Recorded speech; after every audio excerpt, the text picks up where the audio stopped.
down. Too down. Too down. Mm. My Down. crotch vibrated. That means there's a video. Huh. Is that what that means? Oh, does that mean we're online? That's weird. That's not what I would have guessed. Yeah. It's not at all. Well, guess again, buddy. Hi, Internet. Hello to the internet. How goes it? Good. Good to hear. Live now. Glad to That's hear. us. We're live now. Pop out that chat. That chat. Bring up that doc. Yeah, that Google Doc. Google Doc.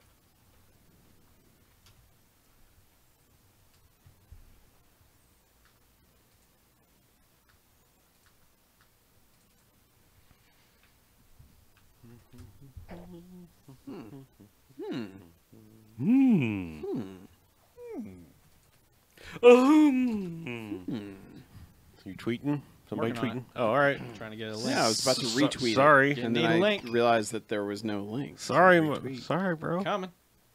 Oh man, I'm itching to retweet this. Just Are you? oh, my finger's hovering over the button. It's like, please. I just want to retweet it. Oh, did you do it? There it is. There it is. Retweet. Oh, that felt so good. Yeah, I'm not gonna lie, that felt pretty good. And my phone's going nuts. Oh yeah. mine is Yeah. losing its Yeah. Phone. That's why I turn my shit to like literally just show me. Don't make any noise or Yep. buzz. Nah, or- man. Oh, you need that buzz. I don't need that. I don't, because then it happens at 3 in the morning. Getting them You have retweets. do not disturb on, right? Yeah. Then why would it happen at 3 in the morning? Well, it Aw, doesn't, damn. It doesn't now because now I have a work phone, but Oh. Ew. Oh. can't turn on Do Not Disturb or couldn't turn on Do Not Disturb That's a before. good point. Were you making fun of me just then? No. Are you sure? Yes. Kind of sound like it. Yeah, you were like, this is you. I didn't say that. Oh, I like that you think Dungeons 2 is a quick take. Oh, it's I not? could talk longer about that than anything else on my entire list. Oh, well, then Yeah. you can move it Just saying. somewhere else. Agents of Mayhem is a fucking quick take. Really? Put Yeah. it in there. All right, we'll move it. And Tacoma, for that matter. I don't have shit to say about either of those. Uh-huh. Sorry.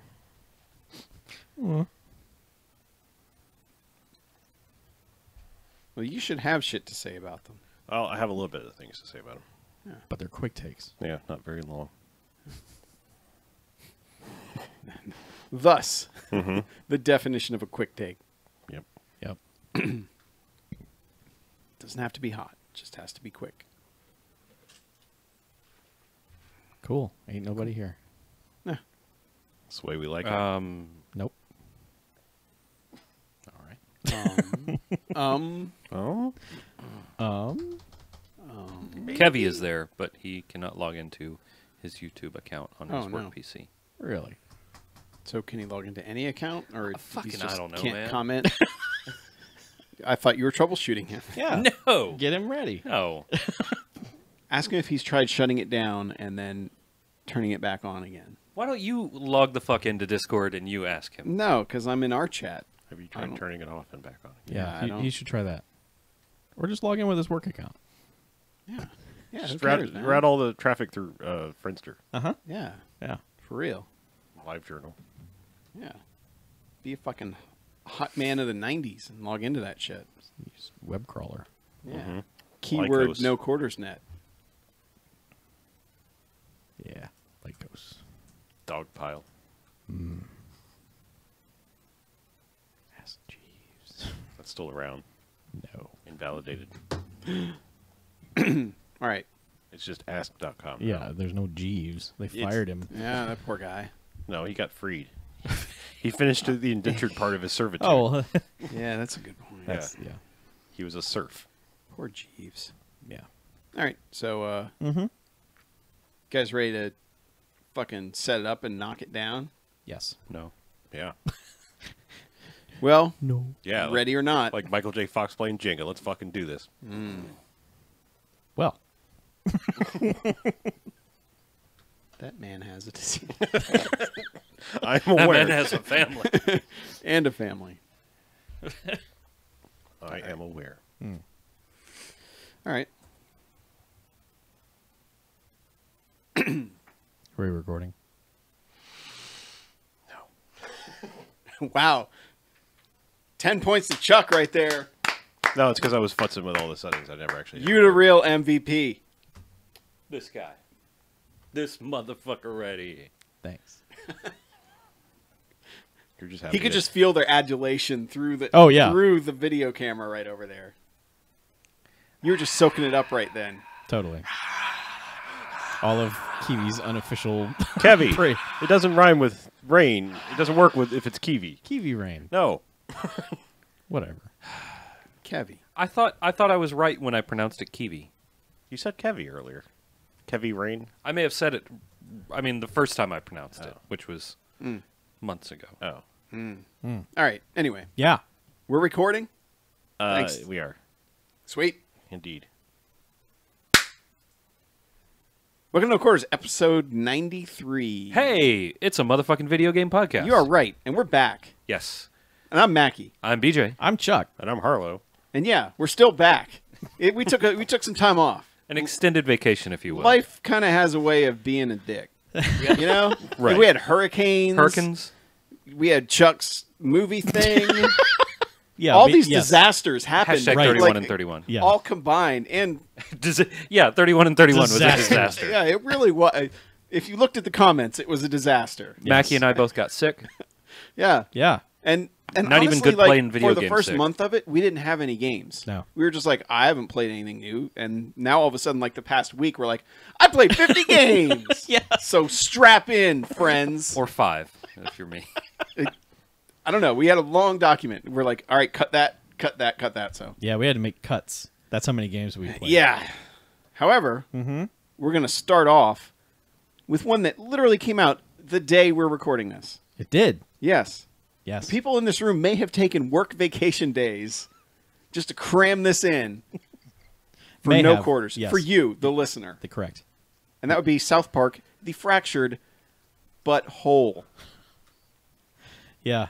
This side of the table took a vacation. Yeah. Played some South Park. That is correct. Yep. I feel bad, like, it took me forever to realize what that title meant because I never heard it said out loud for a very long time. Yeah, if you're just looking at it, you're like, Yeah. well, Okay, that's- whatever. Yeah. Yeah. And then once it's said out loud, you're like, oh. I get it. Oh, I get Oh, you guys. They're jokesters. it. Out the Cheetos. So, sequel to the last one, kind of. Not made by Obsidian, though. No. It's a different team. Ubisoft San Francisco.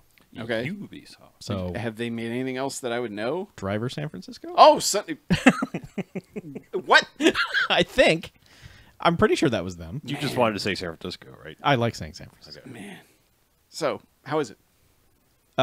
Did you like the first South Park game? I did quite a bit, actually. Well, first, RPG. There's been billions of South Park games. Well, okay. Yes. Did you like the Stick of Truth? There you go. Yes. Okay. It's that.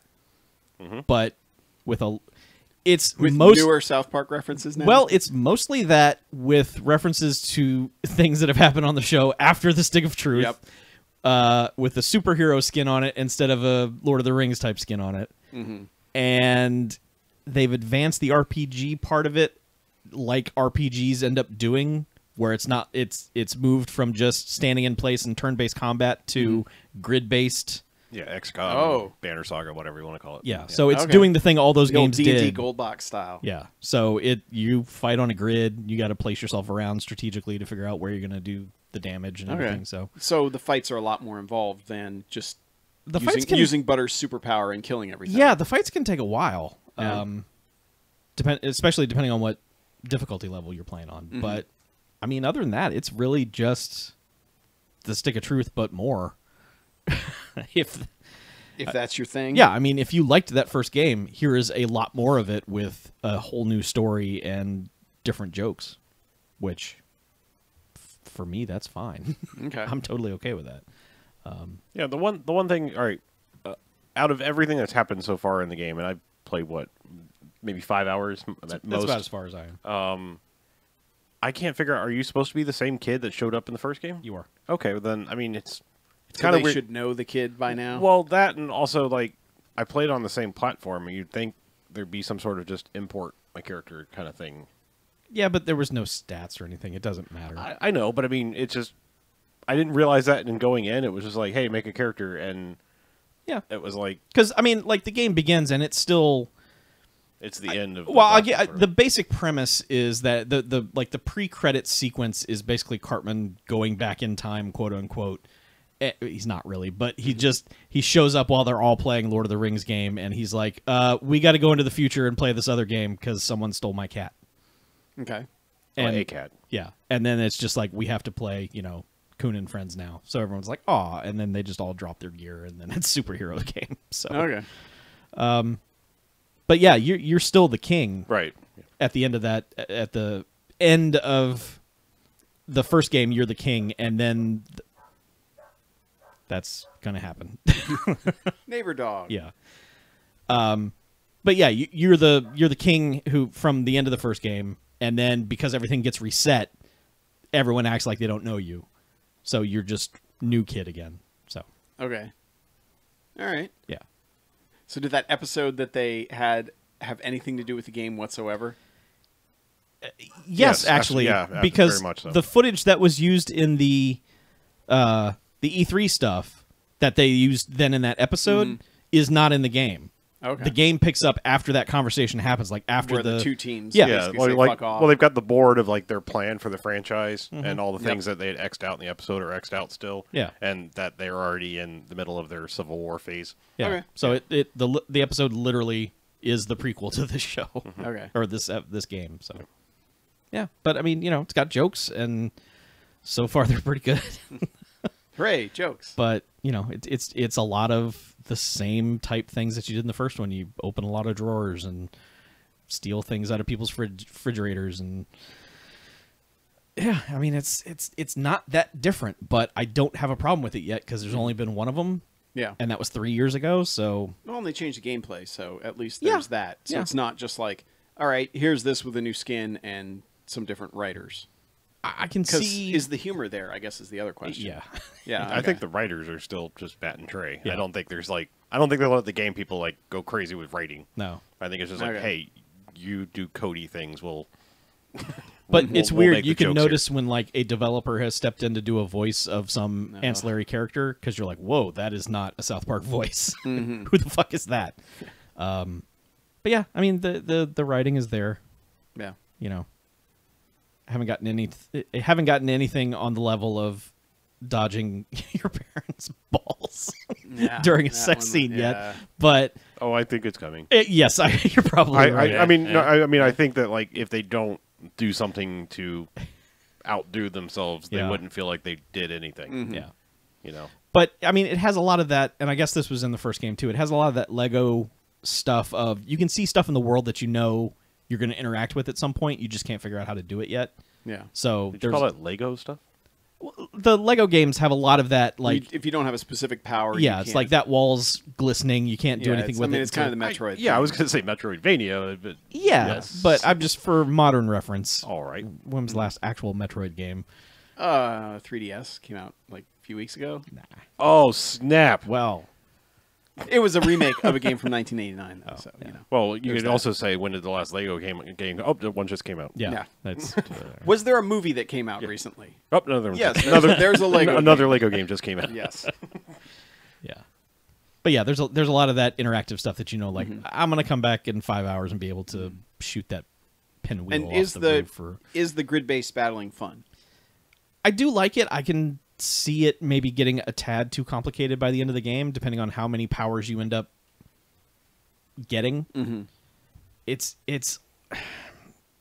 almost there at the start of the game. Like when it starts, you're like, oh man, I don't know. I really kind of like the simplicity of the first game. I understand, that's how these games go. And they might be doing it as a joke too, because that's what all RPGs did, was advance to this kind of grid-based tactical combat stuff. But I don't know. There's a lot of information on the screen and a lot of timing. Well, Like but there are some things it doesn't tell you. Like there are timing based things that you can do when you're getting hit or when you're. It tells you. I mean, I don't think the very first time it comes up, but Yeah. like second battle, it's like, hey, there's a dodge thing you can do that'll Yeah. build your momentum or whatever they call it. Yeah, but there's like a bunch of meters and.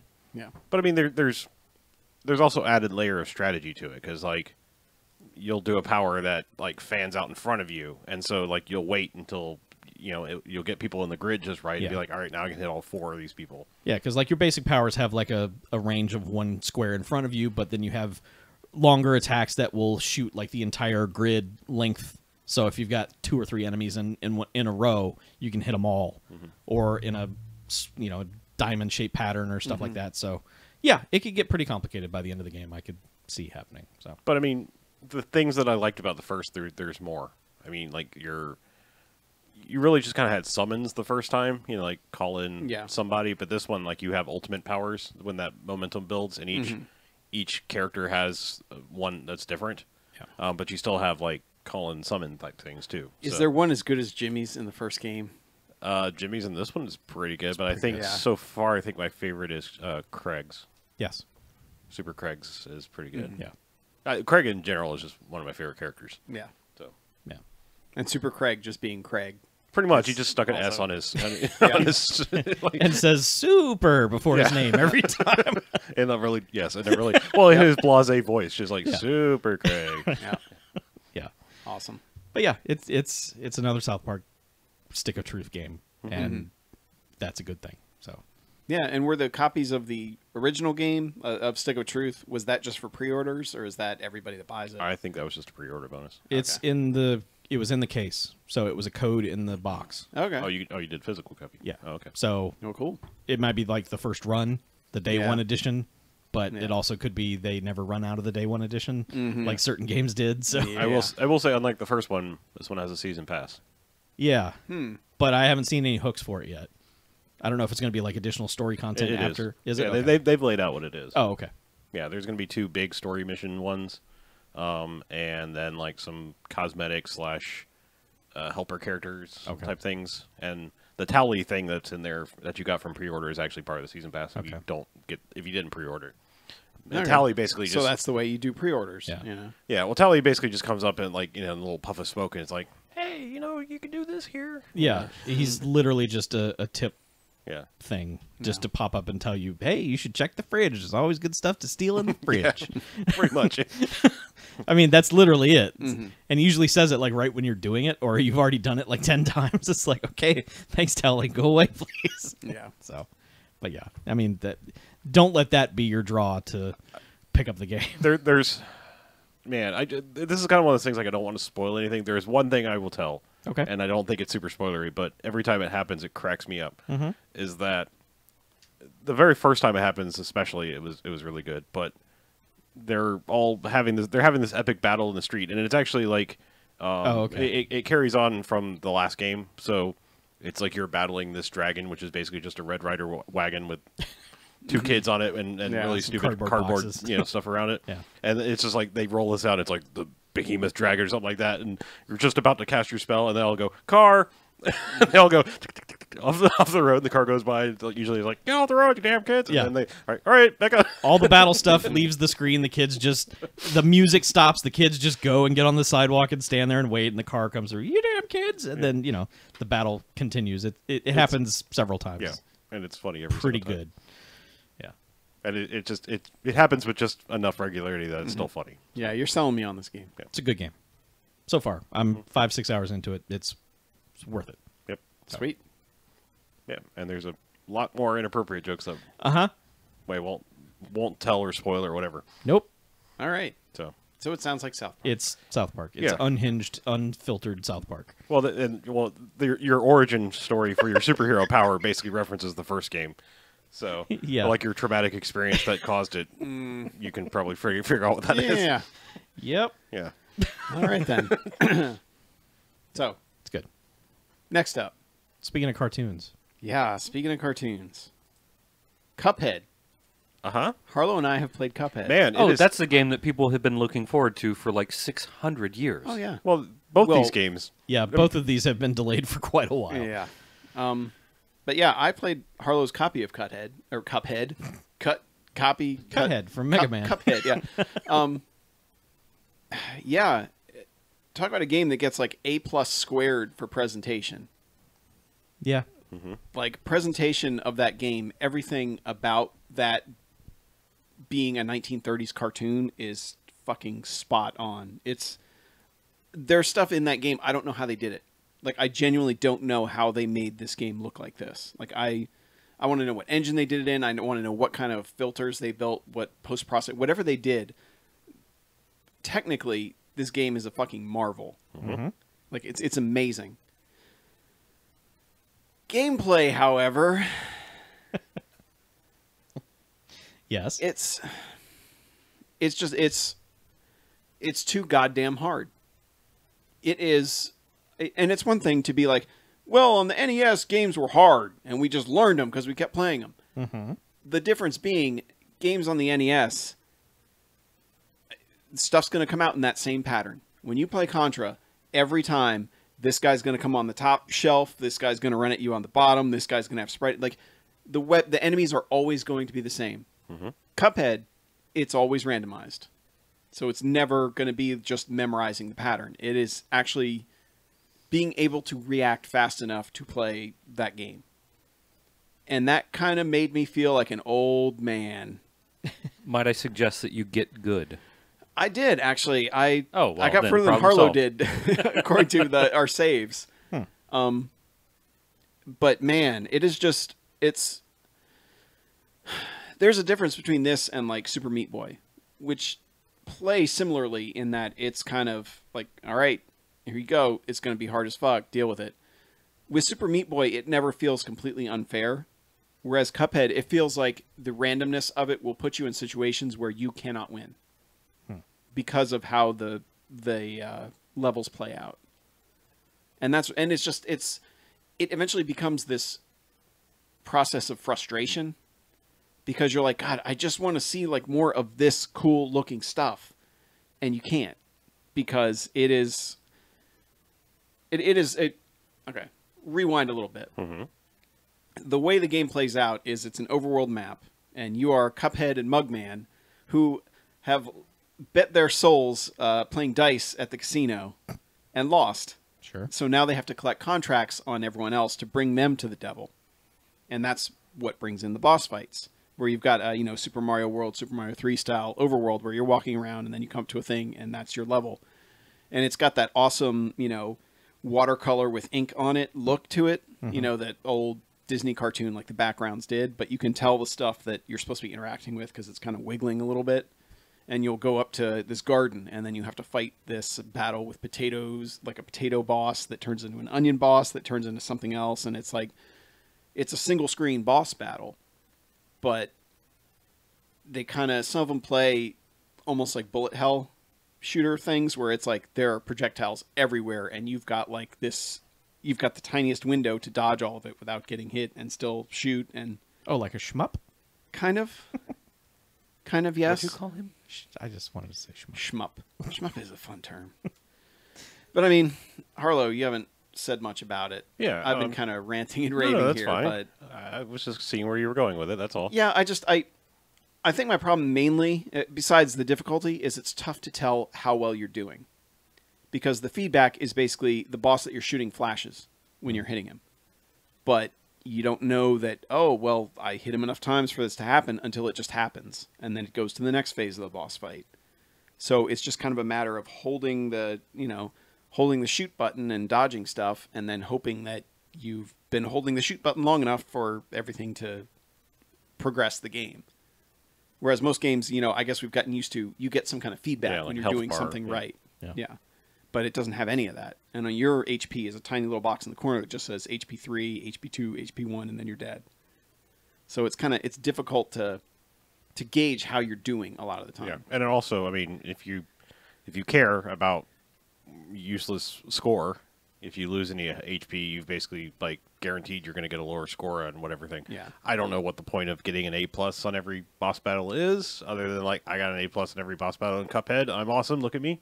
I don't know if that clicks an achievement. I or... believe that it does, and it also unlocks expert mode once you beat the game. Sure, why not? If you really want to kick yourself Yeah, in the dick. which if you need a harder version of a game that's already balls hard. Yeah. Yeah.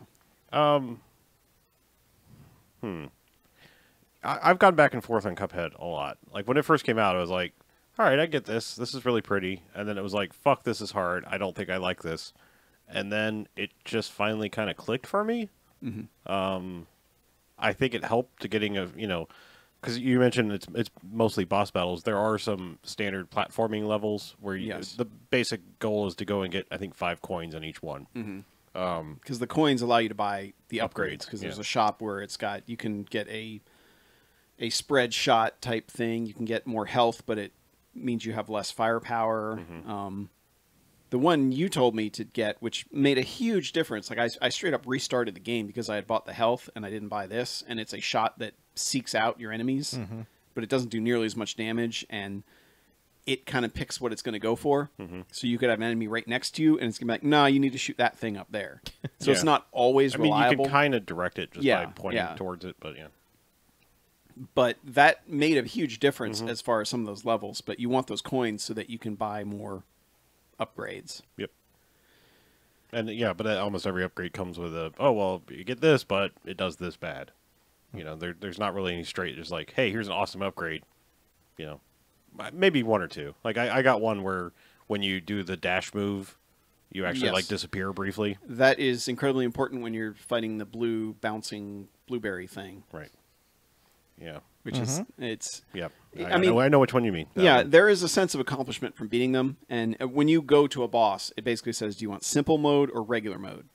You can beat them in simple, which usually takes out like part of their attack, their or even an entire evolution or whatever. Yeah, an entire phase. So like they never get to their final form. Yes, Okay. Basically, yeah. But it also in later ones, like there's one where it randomizes 5 different enemies at the start, and you get a wave of 1 each. You get 3 of them that come out, but they all have like different.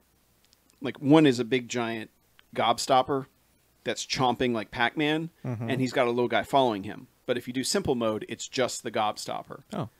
And the ending is different somewhat to that version of it. But if you beat the simple one, it goes, okay, you unlocked it. You can go to you can get past this to the next section of the map, but you can't advance to the next world.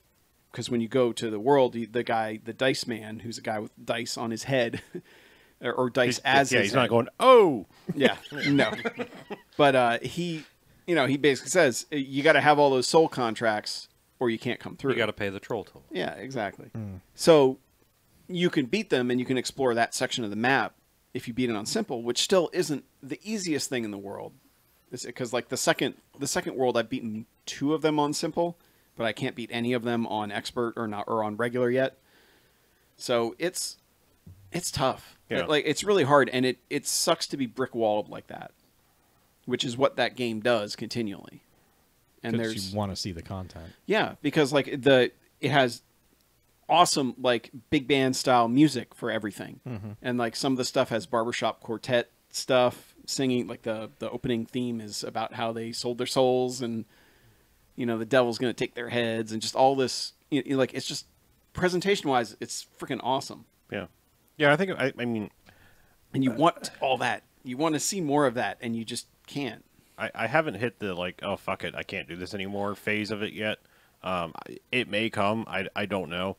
I guess ultimately I have to ask psychologically, what is wrong with these people that are making absolutely gorgeous games being like, fuck you, you want to enjoy what we made? Yeah, eat a dick. Because let's see. I mean, Banner Saga is hard as fuck. It's gorgeous. Ori and the Blind Forest. Ori and the Blind Forest. They put it in a simple mode. Unravel gets real hard real fast. There's like 3 other ones that are just. And there were sections of Limbo like near the end that were just like, you better have the most precise timing on Earth, or you're not getting through this. Yeah, I just don't get these ones. Like, do they just slave so hard on the game? They're like, you want to enjoy what we did? Fuck you. I just don't understand it. I don't want to speak for them, but I almost feel like it's people that misunderstood why people like Dark Souls. They said, "Oh yeah, hard games are back," Dark Souls kicks you in the dick. And it's like, it does, but that's not, like, the appeal for people like me is not that it's hard as fuck. It's that it makes you learn that world, and I think, like, they've taken kind of the wrong lesson from that, possibly. At least that's kind of how it feels to me. Other than, like, Never Alone, I just can't think of these things that are, like, gorgeous art pieces of games that are, like, easy to play or, you know, fun to play. Or, you know what I mean? It's like, Yeah. I'm getting there with Cuphead, but, like, it starts off super punishingly. And I will say this. If you're going to play Cuphead, remap the controls immediately. That's what I've heard from almost everybody. Because shoot and jump are on the face buttons. You want to be shooting all the time. I moved the shoot to the trigger, and that made my life a billion times easier. Didn't make the game any easier, but at least I could just sit there holding the trigger and always be shooting. And then all I had to focus on was doing my jumps. But when you have, you know, X is shoot, A is jump, B is your super move that you build up, you know, where it's like a, you know, your screen detonator type thing. You know, any of those shmups would have that. And then Y is your dodge move. And having all those on the face buttons is not, it's a recipe for, I haven't remapped them yet. I didn't even know you could. So, oh, do it. all right. You'll like the game a lot more if you can just hold the trigger down and not worry about having to shoot. Okay. You know, we're not worry about having to. Okay, now I'm done jumping. I can shoot. But there's also a parry move where the pink things in the levels you can jump, and then if you do a double jump when you're near him, it'll basically bonk him. You know, he'll do like a little kick in the air and bonk him, and that gets you points towards your score, but it also builds up your meter to use your special. Yeah, because like you got, I think it takes 5 cards to get your full screen blaster or whatever, and you know, one parry gets you 1 card. Sure. Yeah. But yeah, presentation wise, like everything about it is just how you would want a game that's supposed to be a 1930s cartoon to be. Like when it starts up, it's got this announcer voice in the background, and it goes across the street. It goes wallop is your command at the start of the level when you start a boss fight, and it's I can't say enough about the presentation. It is an amazing looking game. I might have to watch Twitch streamers who are actually good at it play it. But I'm sure there's already a full YouTube my wife, video, like, entire playthrough. I will say Jen loved watching me play the game because of the presentation. She's like, this, like everything about this looks so awesome, and she's like, and it stresses me the fuck out watching you try to play this because these boss fights have like 4 or 5 phases, and I'd get through the first 3 without getting hit, and she'd be like, oh, this is the one, you're gonna do it, and then I would just get murdered on the 4th one. And I'd be like, all right, doing it again, and get through the 4th one, you know, with like 1 health left, and then get to the final section and just get wrecked, get walloped, as the game would say. Just wait a couple months until you'll see like Cuphead perfect playthrough on YouTube. Yeah. And then just I feel sit like that's what back I'm gonna and- have to do, but it's a shame it's at that point. Yeah. Because everything about the presentation makes me go, I want to see more of this. And the game's like, nah, get good, asshole. You want to feel like a total scrub? Sure. Cuphead, all bosses, speed run, 26 minutes, 50 seconds. Yeah. Yeah, and that's the thing. Like when you actually do the runs, like you feel like, oh my god, I can't believe I survived all that, and then it'll be like 1:10. You're like, oh my god, it's weird how time like expands in your head while you're playing these levels because you're like, oh my god, I just did like 5 minutes of perfection, and then it'll pop up and it's like 1 minute 12 seconds. You're like, what? No, that could not have possibly been that short. I've clearly been here for 20 minutes. Yeah. There's also, did you reach the pool in the second one that will tell you how many times you've died in the second world? Yeah. It exists solely to tell you how many times you've died. Great. Yeah. I made it into the second world, but I didn't look around that much. Yeah. Because I went back and I was like, I don't know about the having to do regular mode because I unlocked World 2 having done only simple first. Really? And then I was like, oh, and then I read about get the other ending, and I was like, or get the true ending, and I was like, oh, I have to go back and beat these on regular. So. Yeah, when I went to him, he said, you got to have all the contracts or you can't go. And every time I played it on simple, it said, you don't have the contracts. It basically gives you it opens the world, but it made me play through regular. Oh. But yeah, there's some nice plain levels in the second one. There's a pyramid one that's like an Egypt theme, and the background's really cool because it's like that hand painted drawing, but it's rotating in a circle. Because that's one of the ones where you're flying a plane And I think I like the plain levels the best. Well, they feel more like a traditional shmup, if we're saying Yeah. that. Yeah, and there's one. So you wouldn't have gotten to the one with the bird that's in the birdhouse. No, I think I only did like the Okay. first 2 bosses in the Yeah, second world. that one's pretty great because like you're shooting it, and then it switches to the second phase, and then it starts going nuts and shaking, and it basically coats the screen in feathers, where it's like almost becomes a literal bullet hell thing, where you are just doing that little precise. You have this amount of space to navigate to get by it, and yeah. It's a gorgeous game. I just wish Yeah, I enjoy so many of those levels. I just wish I could beat them. I wish someone would come out with a game that looks like this and is playable by old fogies like us. Yeah. Well, keep wishing, my friend. Yeah. Yeah. Weird dinosaurs. Yeah. Speaking of old fogey dinosaur things, Yeah, pinball. yeah, it's time for some pinball. Right. How would you update pinball for the next generation, Chuck? Put it in virtual reality. Oh. No. No. I would make it so that things pop up on the screen all the time. Yeah, if you were doing Pinball FX3, you'd be onto something. Yeah. What do you mean pop up on the screen all the time? All right, I think they're going to tell you that Okay. things pop up all on the screen all the time in Pinball Okay. FX3. Pinball FX3. Uh-huh. All right. Basically, it says, hey, you can take the majority of the tables you got in Pinball FX2 and Pinball FX1 way back when, and now you can play them on your new systems where everything gives you experience. Hit the bumpers enough times, you're going to level up your bumper Oh, thing. that, okay. Hit the skill shot, you're going to level up your skill shot. Combos, Yeah. multi-ball, distance travel. It tracks, it's gamified everything in the game.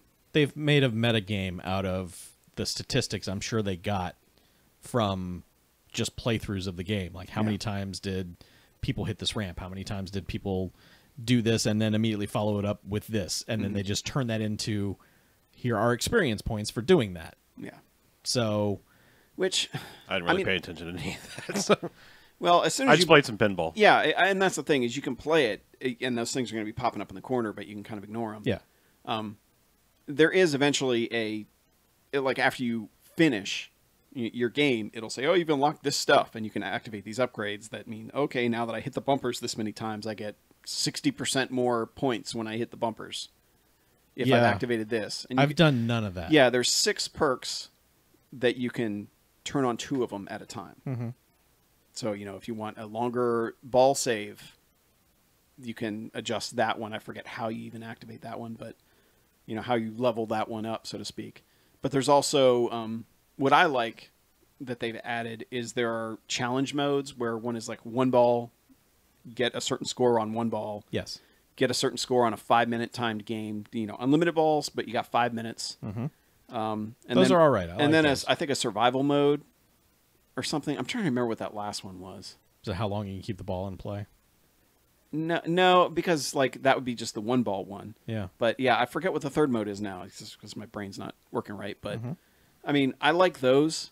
I especially like the one ball one because it's a good way to test out tables, and especially ones like the new ones, like they have the Back to the Future one. Mm-hmm. There are a bunch of different modes on that table that you start on, and that was kind of a fun way to see, okay, which ones are the best ones to start with. Yep.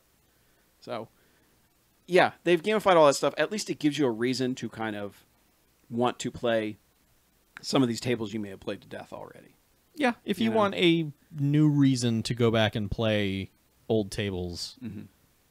that's maybe a reason. Yeah. But I don't know. It just seemed like I would always get to the end and it would say, you have all these points, unlock these things to modify the game, and I'm like, I don't want to.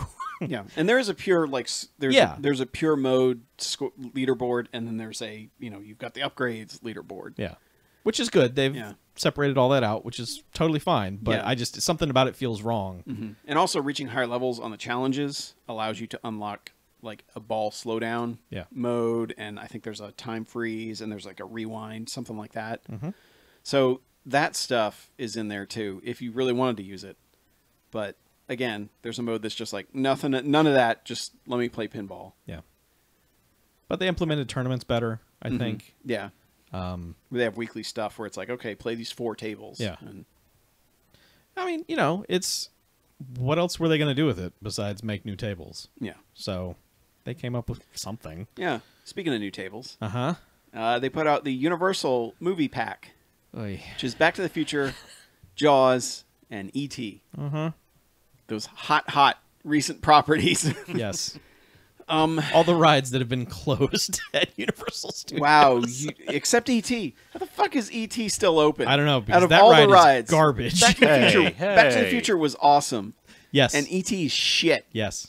I And didn't know Jaws what was you were fun talking about. only because you had the guide. Yeah. And If you got a the really right guide, dramatic guide. yeah, if you got a guide on either end of the spectrum where one was like, I don't care about that shark, or if you had the guy who's like, hey campers, this is my improv tryout Yo, yeah. thing. Ah! Those are Yes, my and? favorites. Yeah, but Jaws no longer exists, so Yes, and yes, and yes, and yes, and yes, and So Universal tables. Uh-huh. First off, Yep. they didn't license the music. Nope. They didn't license the music That means for Jaws. that means they're all trash. You're right. Yes. Correctamundo. The music sucks on it's. Oh my god! Is It's it like dun, dun, dun, No. dun, and dun, dun, didn't license the dun. voices, so they have their typical impersonator voices. So a guy trying to do Doc Brown and Marty McFly. I will say, I believe the guy doing the Marty McFly is the same guy who did the Telltale voice. It's pretty close. That's the best out of everything. But like Doc Brown is terrible, and Yeah, then like and Quint, Quint is fucking garbage. oh, Like- Quint is so bad on the Jaws. Like if there table. was not a Jaws logo on that table, I couldn't tell you what the fuck that table was, because there's just some young guy pretending to be an old salt fisherman Yep. saying random shit. I'm not even sure his lines from the movie. If they are, they don't sound anything like even the cadence that they were set in. Yeah. And it's like, the fuck is this? Like, Yeah. what are you guys doing? What It's did also you the- license? it's also the worst table. Yeah. like layout playfield wise. Yeah, it's one of those it's very small playfield. Well, and it's just not. It doesn't seem like anything activates a mode, and nothing gives you like you'll hit something and it'll give you like 3,000 points, Yeah. 4,000 points. But if you hit the shark fin, you get like 2.6 million points. Uh-huh. So it's one of those tables that's focused solely on doing this one thing is the only way to get any points on it, yeah. and it's that one's not good. And ET, it's all right, I guess, but it doesn't have the music Nope. again, and they got someone doing fake ET voice, so it's kind of bad because you'll just ET you'll just They hit, couldn't even bring ET in Yeah. to do his own Well- voice lines. but it's like at What the- horse shit. You'll hit something and all of a sudden the game's just like and you're like what? So would you say they phoned it in? So there's a creepy guy jerking off in the closet. Yep, it's what it sounds like. It's so terrible. But I like that, That table. beloved ET quote. But I definitely of those, the Back to the Future one is by far the most fun to play. Yes. because it has the most ramps, and it starts out. You can start in 1955 mode, 1985 mode, 2015 mode, alternate 1985 or 1885. Mm-hmm. So alternate 1955. Yeah. From part 2. Yeah. So I like that it's got all those. And even though it doesn't change the playfield, they change the lighting on them, and they'll change the little. I call it the Mick Jagger thing because of that fucking Rolling Yes. Stones table. The little character that'll go across the middle. Yeah. So in like 1885, they have the whole Indian tribe going Mm-hmm. across, and they have whichever Tannen that was, Mad Dog Tannen. Yep. In going in the other section. So I mean, there's a lot of good modes in that one, but in general, that table is. Yeah, the Back to the Future table is a well-designed table that looks very nice, but the voices and the music just it's so bad. It's a bummer. I didn't purchase these, and I guess I'm probably not going to. I wouldn't. I'd play them on mute. Yeah. Honestly, I mean, it's maybe I'll wait almost for better. the $1.50 Steam sale on them. or Yeah. something. I mean, if you can you buy them piecemeal, or do you have No, to buy the pack? it's the $10 Okay, pack. then yeah, Okay. I would wait. Yeah. Because I would say only buy the Back to the Future table, because that's the only one that I think you could get any enjoyment out of. I'm gonna be honest. I like them better than the Bethesda tables. Yeah. I didn't like any of the Bethesda tables from that Yeah. last pack. Yeah. Yeah, I just my experience with Pinball FX3, just going back to the very base game, Mm-hmm. I was hoping it was going to look better. It looks almost the same as Yeah. Pinball FX2. That was my feeling. Is it looked identical? Yeah, I was just like, I was hoping for slightly improved graphics and slightly better ball physics, mostly because that's the thing I've come to realize I don't like about pinball effects in general is the floaty ball. Yeah, the ball feels It too just light. like it doesn't feel like a thing. You know, so Yeah, and their I don't know if I haven't messed with if their tilt is still like you hit it 3 times, you tilted. no, it's like pretty much once and you're getting a warning. Yeah. Like I think you have 2, maybe 3. Yeah. Okay. Because like Pinball Arcade is much better about that because the table calms down over Yeah. time, and you still have bumps you can use. Yeah, I just But, yeah. I don't know. I fired it up and I was like, all right, it's kind of the same thing, and I didn't care at all about the gamification of it. I just ignored that things that came up. I didn't play some pure mode. I was just fired up a couple Yeah. tables and was like, Yeah. yep, that's pinball effects, slightly improved. I'll just go back to probably not ever getting fired up again. I own almost all the friggin' tables, and I just don't like playing I have pinball all effects. 68 of them. Yeah. So, yeah, and the ones that didn't carry over were ones, luckily, that I didn't really care about anyway. Not that big of a It deal. was like Ninja Gaiden and Street South- Fighter 2. yeah, the Yeah, South the Park 2 tables, South Park ones that's didn't. kind of a bummer, but Yeah, I thought- that Butters one was all right. You saw that many tables on it? Because like I've got them all on Steam, and I think I maybe had like 20 or 30 tables.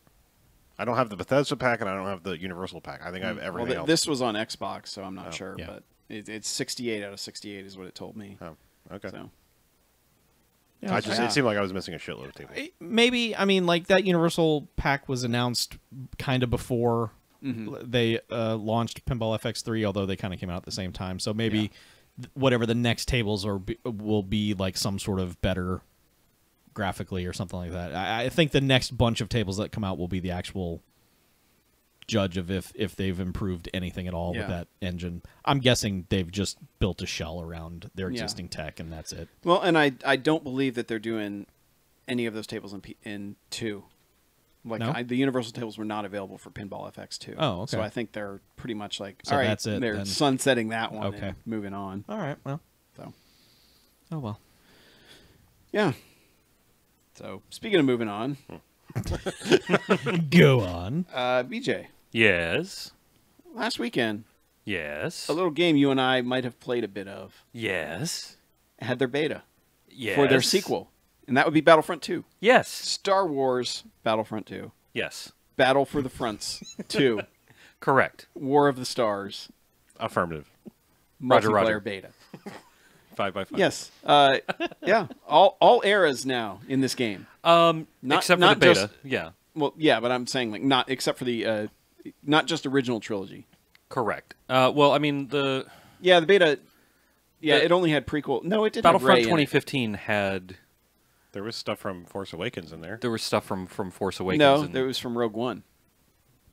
There was a Force Awakens. Well, technically the Oh, same that's planet. right. That one planet. That's Yeah, right. The okay. end of Jakku. That's yeah. right. That's right. yeah. Yeah, but definitely no prequel shit. And there was but there was also the beach planet. That was the From last, Rogue One. Yeah, that's from Rogue One. That was from Rogue One. Yeah. Yeah. Well, and whatever. what's her face? Jen is a hero Yes. Yes. Yes. in that game. Yeah, but new one. You got Rey. You got Darth This Maul. will be you got all the eras. Yeah. And they start us off with Theed, which is apparently on Naboo. I had no idea that Theed was a place on Naboo, but it is. It was. It's the capital. Yeah. That's where the stuff was. Yeah, but I don't remember them ever saying the word Theed, and if they did, it went right over my head.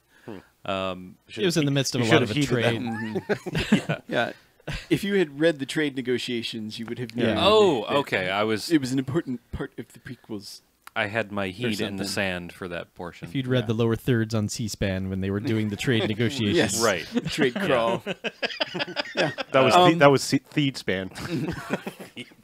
Theed span. Theed Span with Alan Greenspan. But anyway, we both played it. I didn't play as much as you did. I didn't play that much either. Oh, No, well. I only played like Well, it felt like more. I don't know. I played like 3 hours maybe. Yeah, to me, it felt like more Battlefront because I just went into a standard like assault mode. That's what I did as well. Yeah, and it was like, okay, I recognize this. Okay, so I guess it looks great to start Yes. off with. I guess let's talk about what's different. For one, they have the bad word du jour, which is loot crates. And they're dumb. It's just a dumb system.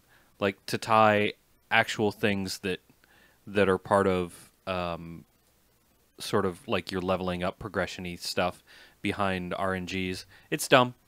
I'm not going to speak to the monetization because that is actually... It's changed from what we thought it was going to be. EA has put out...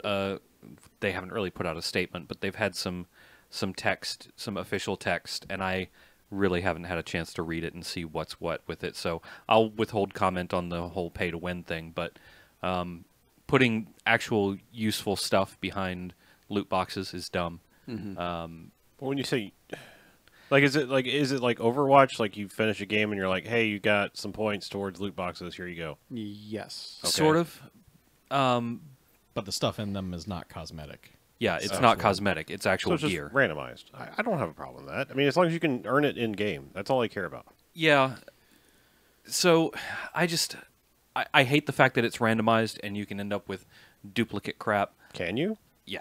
So far as I can tell, Okay. you can end up with See, duplicates. Overwatch And so- doesn't. Well, no, that does do that. Overwatch it gives does. you points. But Overwatch is only cosmetic. Yeah, but no, but it gives you like gold equivalent that you can then buy other loot boxes with. Right. Eventually. Yeah. So I mean, I know loot box is the dirty word currently, but hopefully this isn't going to be like the super bad version, just the kind of bad version. Well, and isn't it that basically everyone gets the season pass now because of this? I guess. You know, I so think it's they're going to do that basically Overwatch sort of thing where new maps are just here's the new maps. They're in the patch. Right. And that's a thing that EA/DICE are doing as a whole because basically over Battlefront 2015 and Battlefield 1, they've realized that their user base is just fracturing and falling apart. And you see something like Overwatch, which maintains a pretty steady user base after the initial drop off. Yeah. You don't section people off into your DLCs for a multiplayer game.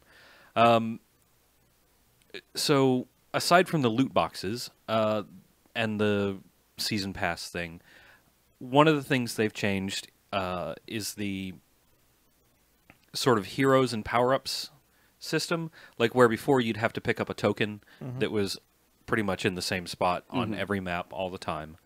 So there's always somebody running for it. There's always somebody running for it. Now you earn battle points towards your power-ups, so you do stuff in-game, like you play the objective, get kills, etc. You earn battle points, and then once you die, you can trade those battle points in for to play as a super droid, or to play as a Wookiee berserker, or to play as a hero, or to get a different different ship. It's pretty much like the Titanfall method. Is Where that it's how like, Titanfall yeah, works? where like you've earned enough to get a Titan. Yeah. So launch me a fucking Titan. Okay. But it's not like Titanfall where you were pretty much like at some point you're getting a Titan.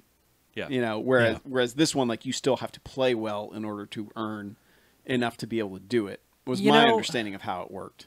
I think they may have relaxed it a little bit for the beta, so people could see it. I'm kind of I don't know, I guess I'm a medium good at the dice shooters. Yeah, you're pretty good. Give yourself some credit. I play a lot. Yeah, so. you're pretty good at them. So, just time is my friend. But I didn't feel like I was really held back from getting to play as a hero. I got to play as Darth Maul once, I think. And that's just because I was trying things out and goofing around and playing with... Like, I was always spending my points on getting, like, a super battle droid or trying out a Y-Wing or whatever. So I think it's reasonable to expect that in, like, a full game, you ought to have some semblance of a shot at a hero if you're playing the objective and not just running around trying to grief people or whatever. But Yeah.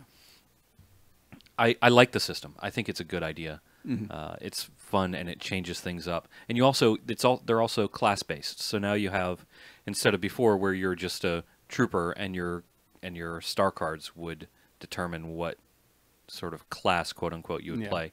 Now you choose between assault, heavy, specialist, and Scout. officer. I thought Scout was one of them. Specialist is the one that's kind of that's the Scout, scout-like, yeah. yeah. So each one has different perks and different abilities, and you can upgrade those with star cards. And the star cards, like I said, don't know how exactly that's going to go down, but I'm probably still going to buy the game because it's pretty good. It's a lot of fun. And it has single player this time. It does. It's not just like, It hey, does. this challenge map. It has It's an actual real-ass story storyline. mode. Yeah. Like with whole new, well, it might not be a new story, but at least a whole new to people who haven't spent the last 30 years of their lives reading every Star Wars book story. Hey, those don't count anymore. Some of them Expanded universe gone. Some of them still count. New expanded Some of them universe. still count. Yeah. But it follows the Inferno Squad and Jiminy Cricket Yeah. or whatever fucking dumb Star Wars name. Yeah. Eden Versio. Eden Versio. Oh, Yeah. that's, I drive one of those. Yeah. Yeah, both of you drive an Yes, Eden we do. Versio. We've got an Versio. But it looks like it'll be cool. I'm looking forward to it because I like playing the Star Wars. What system shall you be playing on? I will probably be playing it on PS4 because that's where other people that I know will be playing the Star Wars. I'm assuming Tobias is in again. Yeah. Okay. He pre-ordered it like a month ago. Yeah. I feel like there's a game we all four need to get. And Are play you about something. to tell me what game that is? No, okay. I'm saying like I feel like we need to pick a game that's a multiplayer game and play together. Burnout Paradise. Done. I'd be all right with that. That's a good I would like to game. play some more Burnout Paradise. All right. He's But no, thinking of I- shooting. Why mess Yeah, I with know. perfection? Because I meant something new. Yeah. We'll It- figure it out. Is but- Wolfenstein going to have multiplayer? Because I have a feeling we're all going to want to play some Wolfenstein. But that's probably not team or objective. That's just a shooty game, right? I mean, I don't know. it's probably a shooty game. Yeah, probably. Yeah, I meant something with like some depth, like play with. I like shooter games that have tactics to them, not just like, hey, how good are you at shooting dudes? So you're saying we need to squad up for some PUBG? PUBG or When it- Battlefront. I mean, it sounds like you can earn these points just by defending the objective, not necessarily shooting dudes or, Yeah. Overwatch style rules where it's like, hey, Yeah. doing your thing will still get you points. Right. that's why I like playing Titanfall, because you guard the objective and get all kinds of points, because everyone else is just running around like an asshole. Yeah. I'm like, I'm going to stay here and guard this thing Yeah. and get all the points. Fuck you guys. Chuck's turtling up in a Titan. Yep. Just Yeah. hanging out on Yep. the objective. Me, and, Yeah. my, me and my big robot. I mean, I'll do this one if you think you'd want to play it, but I mean, I don't know. Oh, I'm going to play the shit out of it. Yeah. Yeah, this guy's going to Yeah, be I all need to- Battlefield 2 for like 6 months. I might Right. I might go back down that rabbit hole again too. Right on. Yeah. I just, man, I don't know why. I'm turning on the PS4 pretty hard. I am in general, and I can't figure out why. You're just a PC guy now. It happens, man. No, I still like the Xbox One. Yeah. Mostly. Well, the thing is, The only thing I don't like my Xbox for is not games, for movies. It sucks for playing movies for me right now. the weird thing about the PS4 is that practically nothing has changed in 3 years now. Yeah. I think that may be why. Is you don't feel like there's any progress that's happening, and you're right, there isn't. Yeah. I don't know. You Hey, need change, man. You can hook up USB drives now. You can. You can't do that. You can. That's a big change, right? Nothing special is going on in PS4 land. Like, they haven't even changed. Like they're like, it's perfect the way it is. Just leave it. Hey, they It's changed, not. They changed the DualShock. Barely. Now it has a light bar in the front that you can see. Yeah, that doesn't make Yeah. any difference at all. Yeah, not really. It does if you're playing multiplayer. Like, being able to identify what color you are without having to go, oh? I guess. Yeah. I will admit, like, I never noticed the light before. But now that I can look at the front of the controller, I can kind of see it. You're talking about the top of the touchpad thing, right? Yeah. Yeah. Yeah, it's basically a clear part of the touchpad. Right. But, Yeah, I've got one. but yeah, I ended up getting a new one because of the next game. Neo, they put out the last DLC for it called Bloodshed's End. And I officially realized that my controller was just screwed. Like, the X button was wrong and the sticks were really loose. And this was confirmed by getting a new controller where suddenly all of the weird stuff that was happening now stopped happening. So my launch DualShock 4. Farewell, friend. Launched into the R.I.P. in sun. pieces. However, You should bring me your garbage. Part of the new controller. Yeah, part of the new Neo DLC almost made me snap my new controller. So it was close. You should keep your old controller right nearby, and then when you get that mad, you just grab it. Oh my god! I had an tie a string around your old controller and tie a string around your chair. That way you can throw it and then just reel it back in. I had a moment. That was fuck this game, quit the dashboard, delete game moment. I had it, but did you actually delete the game? No, I did not. No, but I did beat the last DLC that I talked about that had like the all the rain of arrows that was bullshit. I ended up beating that DLC, which turns out like the new ones, there's only like basically 3 or 4 story missions total in each one. But luckily it wasn't like a super expensive DLC, so it's not like that was a big deal. And I haven't beaten the new one yet, but they unlocked something called Abyss Mode, which is basically for people that have done everything there is to do in Neo. So for you. No, I've only beaten it once. I haven't gone through and beaten the second and the third and the fourth New Game Pluses. But this for the people that have the new mode is basically it drops you off on a beach, and you can go down into this cave that leads to a boss area and fight the boss there, or you can go to each of 4 boats, which is pretty cool because it's like almost like the ferryman taking you over the river Styx or something, because he takes you to a new area and you have to find this little white Kodama, which are the green collectibles you find in the game. They're these little tiny doll things. You find the white one, and that removes some kind of status effect that would be in the boss fight. So, and it might be you have poison damage, so your health is always ticking down no matter what, or there's areas of the floor you can't step on or you're going to get hurt. That sort of stuff. Doing those 4 missions would take them away, but each of those missions is going to take you at least 15 minutes. So you can either just run to the boss and say, "Fuck it, I'm going to beat you," or you go and do all the things that, will give you XP, but it's still a time sink. Mm-hmm. And there are apparently 999 floors worth, and you only advance a floor if you've beaten the boss on each one, and then you give the option to go back to the main menu, and keep all your points and everything, or go down to the next level and do that again. It locks you out. It lets you go to level 10 if you've beaten the main game. 10. You have to beat the New Game Plus to unlock deeper levels, and apparently people have found that it goes down to 999. Yikes. That is for the people who like Wait, so it goes to like 99 New Game Pluses worth? No, I don't think it does that. I think like once you've beaten the 4th New Game, but whatever it was, like because they're called like the original one's just like regular game. The next one is like Way of the Demon, and then there's like Way of the Wise, and the Way of the Neo is like the hardest one. Mm-hmm. And then you beat that, and then you have unlocked the entire thing. But that's for people who like, this is it. This is your game. Like, because there are people like you go in the Reddit, there are people who have min-maxed everything there is to min-max, and watching videos of the stuff. They're like, all right, here's my build, and they figured out how to, get the living weapon, which is like the invulnerability thing. They found ways to just make that infinite, which of course have been patched out by now. And that's the other problem with the game is like whenever you look at a tips and tricks video, they're like, oh, we'll just do this thing, and it's like that was like 4 patches back, and you can't do that anymore. So now nobody has an idea how to beat this fucking boss, but. Yeah, that game's still good, but I think I'm reaching, like, I want to beat these last couple missions, but they're really, really hard because they've obviously ramped up the difficulty, because, hey, you've added more DLC, and this is the end game content. So I went in the Abyss, I did that stuff, and I was like, all right, I need to not do this again. Like, I need to just stay out of that because it's just strictly a time sink. It's like, I'm looking for new stuff, so let's find new stuff here. But so I got out of that, but I think I may be taking my time off from Neo after I beat that DLC. Because they have said, that's the end of the storyline. Which I'm like, all right, I'm cool with that. You've given me what I wanted. 900 hours worth of game. Yeah, they've given me plenty of game. I can't complain about that. But in part of trying to wean myself off of Neo... Yeah. This is like trying to stop doing crack by picking up heroin. Yeah. By the way. I played the Dark Souls 3 DLC... which I had started way back when.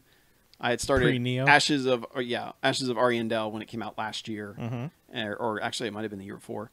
And then the Ringed City DLC was the second one. So I wanted to beat Ashes of Ariandel and then go on to do Ringed City, which is kind of like the end of the game. And I beat Ashes of Ariandel, which is one of those very cool things that Dark Souls does. It's a self-contained area, but it had that thing where I've gone through all this stuff, and then I opened up this door, and I was like, I don't want to go in that room. That's probably the boss fight, and I want to, like, cash in some souls. I don't want to lose them and all that. And so I ran all the way back to the bonfire, and then when I got back to that room, I walked through the door, and it is this place that's right near the start of the level. That there was a door there that I forgot about. Mm-hmm. That it opens up into this area, and then when you talk to the person after going through there, that opens up the boss fight that's like right there, and there was a bonfire right there that I had backtracked all the way. But it's this very cool thing where I don't even know how they designed the level to do it, but I had gone all the way to the bottom of this mountain and somehow had ended up all the way back up at the top, which is where this church was. And I was like, okay, like that's part of the Dark Souls thing for me, is like this awesome experience of I've gone through this whole maze, and then all of a sudden I'm back this place I know, and I have no idea how I got here. And I mean, it is kind of a linear path through the level, but it's still a very cool feeling to know that you've gone to the very base of the mountain and then you've kind of ended up at the top of it. And that stuff made it worthwhile. The boss fight at the end made it worthwhile, but the other stuff about it was kind of eh. So I was like, all right, So I went on to the Ring City, which is the big deal, end of the storyline one, and played through the majority of that, which is not easy content, but I was enjoying the majority of it. There are a couple enemies in that can fuck right off, because there's like Sure. the ringed knights, which are very cool. They're knights who look like they have an eclipse on their chest, but it's like burning fire around the circle. Oh. They're very cool looking enemies, but the ones with spears are the assholes of the planet. Who they all deserve to die, and the sad thing is they were bosses that I was like, certain bosses in that game, when you kill them, they stay dead. They don't come back when you visit the bonfire, and they make this certain sound. And those guys made that sound when they died, so I'm like, oh, fuck yeah, you're done, buddy. So I was just like, if I die, I can come back and get my souls again. Who cares? Nope, they all came back, and I was like, oh, you motherfuckers. Do you have to kill all of them, or? Yeah, they all came back, and I was like, son of a bitch. So they just broke their own rule, like their own notification. I think so. Awesome. I think there is precedent for that, though. But there had been other things that made that sound, and like this, it looks like ashes falling on the ground that had come back before. But yeah, those guys came back. I got almost to the end. I finally got to. There's also a very cool part in that one where the whole Ringed City thing is basically, they've taken sections of the world that you've been to before in both Dark Souls 1 and 2 and 3, and they turned them 90 degrees, and they're jutting out the side of a mountain. So you are coming down like, you're walking across the side of a castle, and then you're dropping down into the next area to fight things. So it's a very cool design. Mm-hmm. And, and you go to an area, you're like, holy shit, I recognize this. And there's a boss fight that's in like the bonfire area of Dark Souls 1. And you're like, wait a minute. Because you hit a certain point where where you recognize the structure, and you're like, oh my god, like that's fucking crazy. It's like, it's a very cool, nostalgic thing that they do. Mm-hmm. After putting a kick in the dick boss fight right before that, but that's almost like your reward for having survived it. You're like, oh, okay, this is fucking cool, because you've gone through this. If you play Dark Souls 1, you've gone through that arch a dozen times, a dozen, 100 fucking times, Mm-hmm. right? Yeah, but I got to I'm basically at the end. If I go one way, I fight the end boss of the game. And if I go the other way, I fight the optional boss, which is already declared as the hardest one in the game, which is Dark Eater Midir, which is a giant dragon. Midir? Yeah, a You wearing a shitty hat. Midir. She has a new Halloween movie coming out. Midir.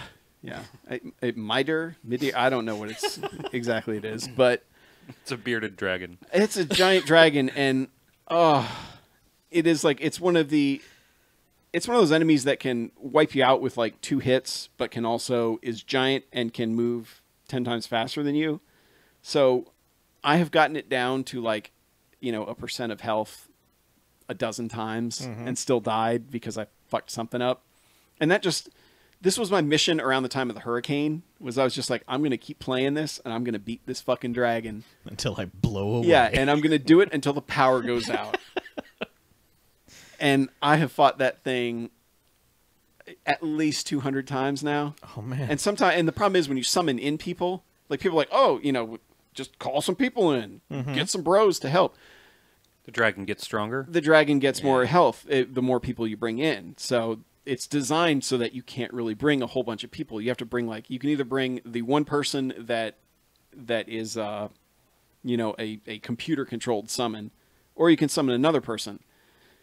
What I have learned is even if people want to do that fight, they're fucking idiots, the majority of them, and they don't know what they're doing. Yeah. Because it's one of those. It's almost like a boss raid in like WoW or something, where it's like, all right, you need to be doing this, I need to be doing this, and if this happens, then here's our backup plan. But they're just like, no, Leroy Jenkins, fucking Dark Eater Madeira, let's do this, and you're like, no, come back, no, oh, Leroy, and yeah. So I just ended up. I'm basically fighting him solo at this point, which, it's not fun when you're his entire focus the entire time, but it is a fucking cool looking dragon. Watch a video of that thing, because it's pretty fucking cool. But All you have to do is get good, man. yeah, I know.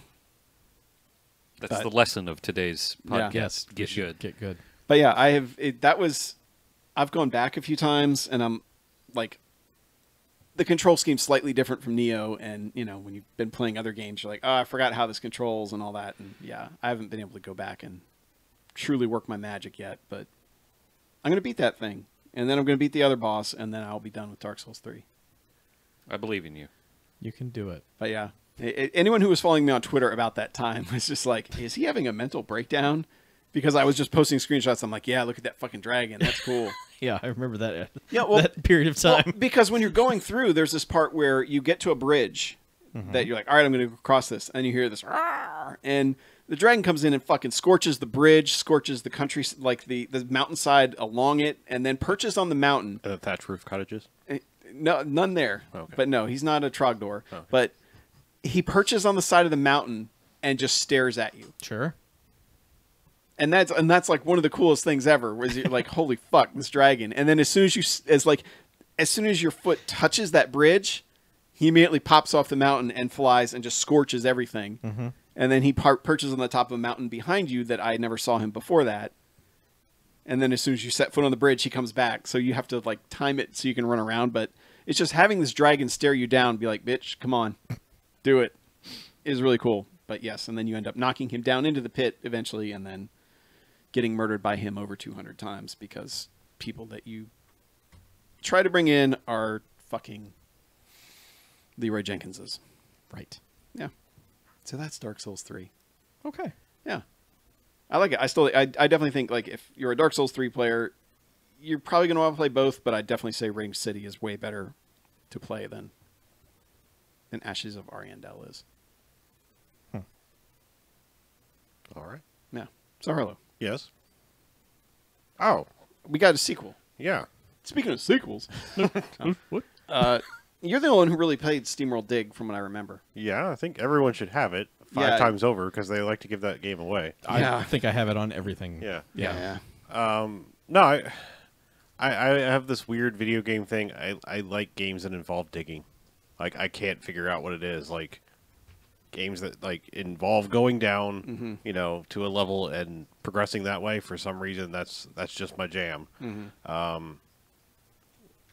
And yeah, I played the first SteamWorld Dig, completed that one. SteamWorld Dig 2 came out, and I was like, hey, that's on the Switch. I don't have any games on the Switch. I should get this on the Switch because You have a Switch? I do. Yeah. A Nintendo. And oh, Nintendo. Okay. A Nintendo right. Switch. So yeah, I got it on there, and I haven't played a ton of it.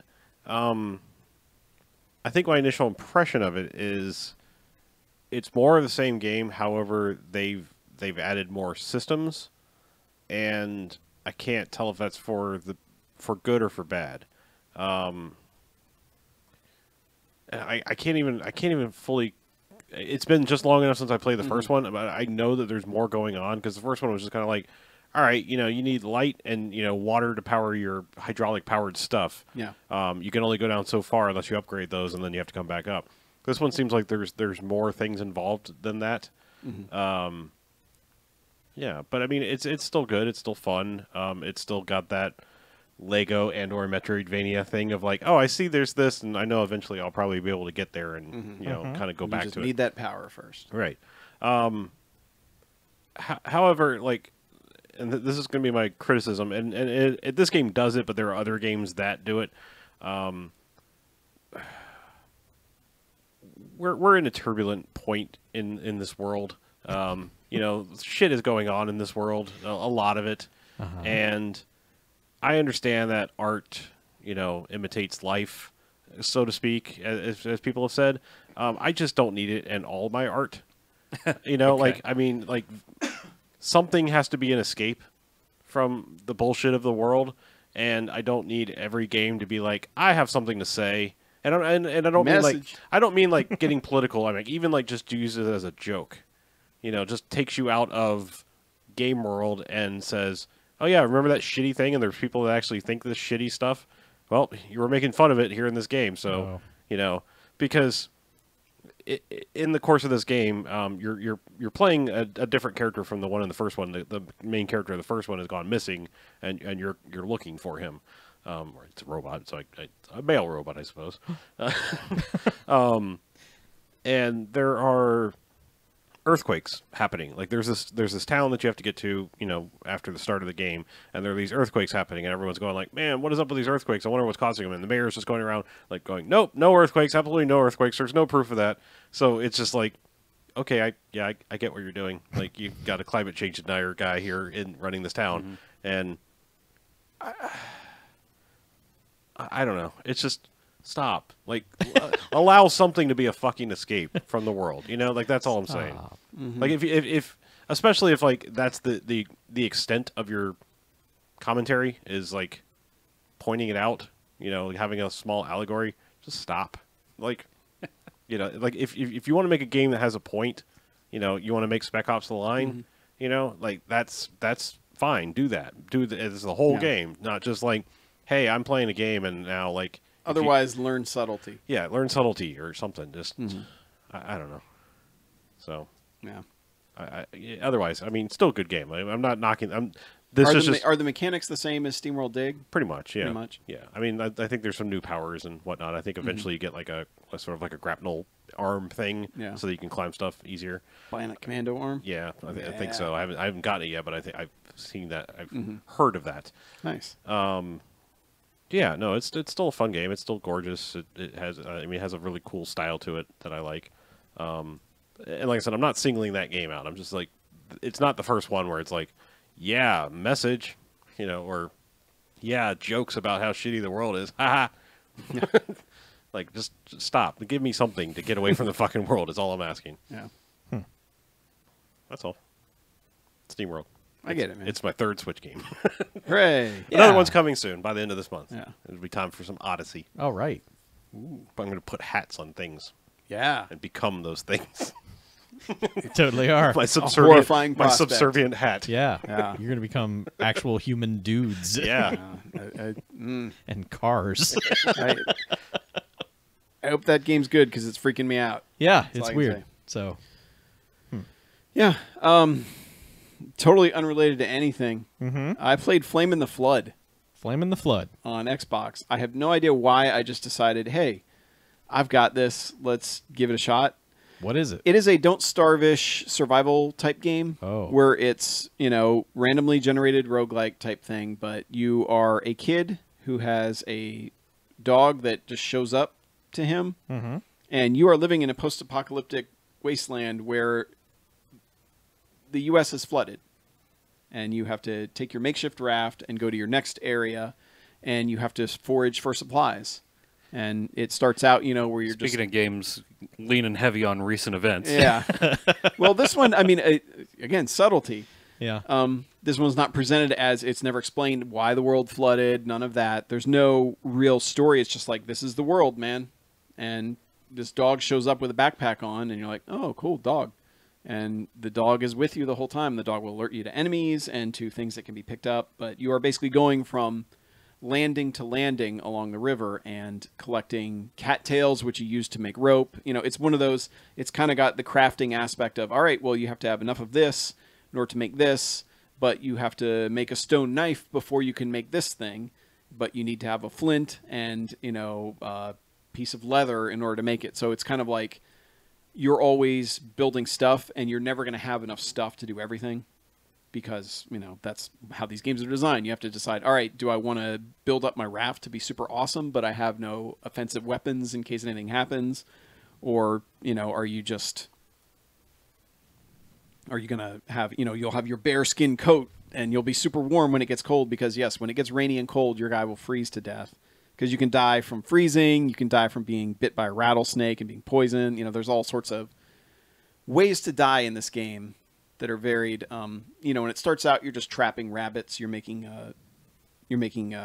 rabbit traps with like you take a sapling and you need rope and you need a flint, I think, to make a sharp, you know, object to stab the rabbit with the snare. Sure. So, you know, you can build those and you're collecting rabbits and collecting the meat from that, and then you're cooking the meat at campfires. You know, there's all sorts of systems at play, but if you get a bad roll, you can be really screwed once you get to later areas in the game where there's wolves and bears running around and boars that'll basically charge you and you have to dodge them. And I really enjoyed this game. And I think it was because I got lucky on a few rolls, but I also had fun when I fucked up because in order to craft better stuff later on, you have to make a metal knife. And you have to be at a workbench, which is only in certain areas. And you have to have enough leather and enough, like a stone knife. You have to have, there's a certain set of materials. And one of the things you had to have was a wolf pelt for whatever reason. I'm not sure why. But wolf pelts are also essential for making a wolf jacket or gloves or a hat or pants or boots. And I had been hanging on to this thing and I'm like, I need to hang on to this so I can make my knife. I got to make my steel knife so I can make my cool stuff after that. And my wife, who enjoyed watching me play this one, she's like, you really need a jacket. You keep getting cold and your guy's like going to die of hypothermia and all that. Well, and I'm like, and all I need is like one more thing. But then once I find the workbench, I can do it. She's like, your guy's going to die if you don't make the jacket. And finally I was just like, fine, I'll make the fucking jacket. And wouldn't you goddamn know it, there was a workbench like literally the next stop. And she's like, oh, you can make your knife now. And I'm like, oh, can I? Maybe if I had kept that wolf pelt, I could have. But no, I had to make a jacket, didn't I? This is the two of you trying to so survive the apocalypse Yeah, I in was the going to real say, world. this is post-apocalyptic couples counseling, basically, Yeah. the game. I like it. Yeah, so I slept you on the can make a post-apocalyptic couch, but Yeah. I won that argument. The post-apocalyptic pullout. Because it's not a game where it's not a game where you can scum save it. You know, you can't just go, oh, I'm gonna just load an old save. It's like, no, you got here, and you know, this is your checkpoint. Deal with it. So, I had stuff like that. There was also one point where I had used up the last of my. You can make cures for poison using water in a jar, and you know, you add some kind of herbs to it, and you cook it at a fire, and that will cure poison. So, of course, as I'm running to the fire to make another cure, I get bit by a rattlesnake. And usually you're fine. Usually it's like, oh, God, I'm walking slow. I don't know if I can make it. No, that one paralyzed me. So I literally had full everything, and the snake bit me, and all I could do was watch my guy stand there and die. And it took him like 20 minutes. But the thing is, what you put in your dog's pack gets passed on to the next character that you start on. You know, because when you die, everything in the pack, that's the dog that runs up to the next character, like your new game. All right. So I was like, fuck, what am I going to... So the dog's just getting replacement humans. What a Yes. change. Yep. Oh, we got you a human. It looks just like the Yep. last one. Yep. So Your I was other like... human went off to a farm. And I'm going through I'm like, oh man, that fucking wolfskin jacket's going in there because that's not going wasted. But so I'm like loading up the jacket as my guy's just standing there watching his health tick down because he's poisoned and he's paralyzed. How did he put the jacket in the pack? You can still mess with your inventory. Not if you're paralyzed. You shouldn't be able to, but that is a conceit the game made. Harumph. I demand more realism in my rattlesnake games. It was only the lower half paralyzation. Okay. Yeah. Right. Upper half, you just Yeah, swivel and go, help! Yep. But Kermit Armit. I do want to say, like, this has like a folksy country soundtrack to it. And normally I'm not a country fan, but the soundtrack in this is really good. That sounds like my jam. Yeah, it's definitely it is a great soundtrack, and when you get on the river, I mean some of the songs have lyrics too. Nice. That are not necessarily Stargrove-y lyrics, but they're pretty close. But it's just a really solid game. Like, the presentation's really good, and I guess it's from like some ex-Harmonix guys, but also a couple other studios that I can't remember now. But it's like people with the pedigree that all got together and were like, all right, like the 5 or 6 of us are going to make this game. And it is not an easy game, but it was a rewarding game to finally make it to the end of it. I feel like I own this game. I just don't know what system. I honestly don't. I'm pretty sure I got it on Steam. So Okay. look in your Steam library. You can yank it from my Steam library, and it'll be there. Yeah. But yeah, it is a solid game. But also, arrows are worthless in that game because they take a lot of resources to use to make a bow and arrows, and then it takes like 3 or 4 arrows to kill a wolf, and even more to kill a bear. So save your arrows, make traps. That's all I got to say. Okay. But definitely, I Words to would live by. I would recommend that game easily. Okay. Cool. Okay. Hey, speaking of getting killed in lots of ways. Yeah. That was a thing you said somewhere I along the did. way. I died a did. lot in that game. Yeah. That was Mackie dies a lot corner. Yeah. I did. Man, Yeah, I it died in a really lot did. of games. Holy shit. I just- Sure did. and Cuphead. You don't want to know. Yeah. It's Yeah. it's in the hundreds. But yes, it's Spooky Corner. It is spooky. It's corner. October month, so it's Spooky Corner. It is Spooky Corner. And the first game on Spooky Corner is Friday the 13th, the game. Yeah. The movie. The breakfast cereal. The flamethrower. The kids love that one. Uh-huh. Yeah, I got this game on Steam. You may have heard of it. Is it not actually out on consoles yet? Or is it just It hasn't is. made to physical it's on- copy? Because I think I saw something that said like coming to PS4 soon or something like maybe it's only been DLC It was- or downloadable only. I know friends have been playing on Xbox since launch. Yeah. Yeah, it may just mean Maybe- they have a physical Maybe a timed exclusive or maybe. something. physical thing. I don't know. It's been out for a while because I know it's been broken forever. Like, I was yeah. interested in it when it first came out, like on Xbox, and then everyone was like, "Hey, this game's fucked," and I was like, "Yeah, well, you could fix that, and then I'll look at your game." So anyway, go ahead. The game is kind of broken, and it's kind of glorious because of that. Okay. That's the only way I can, like, it's the right kind of broken. It's that Saints Row kind of broken. Oh. Like, it's just broken enough that it's I still submit playable. to you that should be called Saints Roken Yeah, sure. All right. Yes. or Saints Broken. Yeah, I mean, it's a glitchy game, but, like, somehow that, like, just adds to the, I don't know, the je ne sais quoi of it all. I don't know. It's just... Like, I mean, if you don't know, it's a what 6-7v1 or something like that game. Yeah. One of those kind of things. Asymmetrical, they call it. Yeah, where you know 8 people get in the game or whatever, and one person's going to randomly be Jason, and you do your best to survive, but like the whole team doesn't have to survive. You just have to survive. Like you can be the single winner. Like you can kill Jason or be the only one that gets away, and anyone that's left alive technically still wins. You know, as far as counting in the game. As they would. But I mean, you could literally like trap a friend and let Jason kill them so that you can get away. I mean, you can do whatever. You can be the biggest dick. You know, just you have to survive.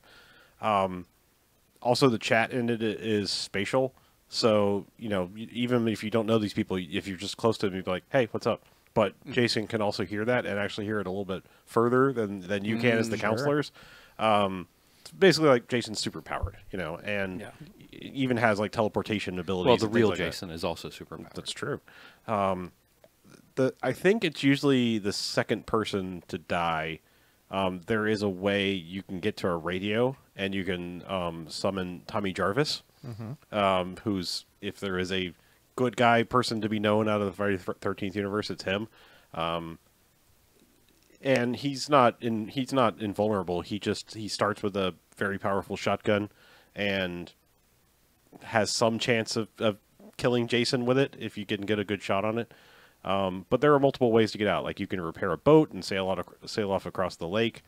Might be problematic if you know Jason's origins. So it's probably not the first way I would try to get out. But there is also usually a car, and then that you have to like get gas and get a battery, and things like that. Or you can like call the police in, but you have to wait for them to arrive. I don't know why that stops Jason, but it does, and ends the game. Yeah, so there's multiple ways to win, and it's like I said, it's kind of a glitch fest, but it's also kind of super fun at the same time. Yeah, I also got Dead by Daylight. I haven't even fired it up. Like it's similar kind of vein game, but I just haven't even played that one yet. I mean, I think that one's supposed to be put together better, but it just doesn't. Like, wasn't the Friday the 13th game like a? It was a Kickstarter thing. That's right. It was a Kickstarter. Yeah. Mm-hmm. Well, I think it started life as like it was just going to be a horror survival game, and then someone was like, "What if we actually go after the Friday the 13th license?"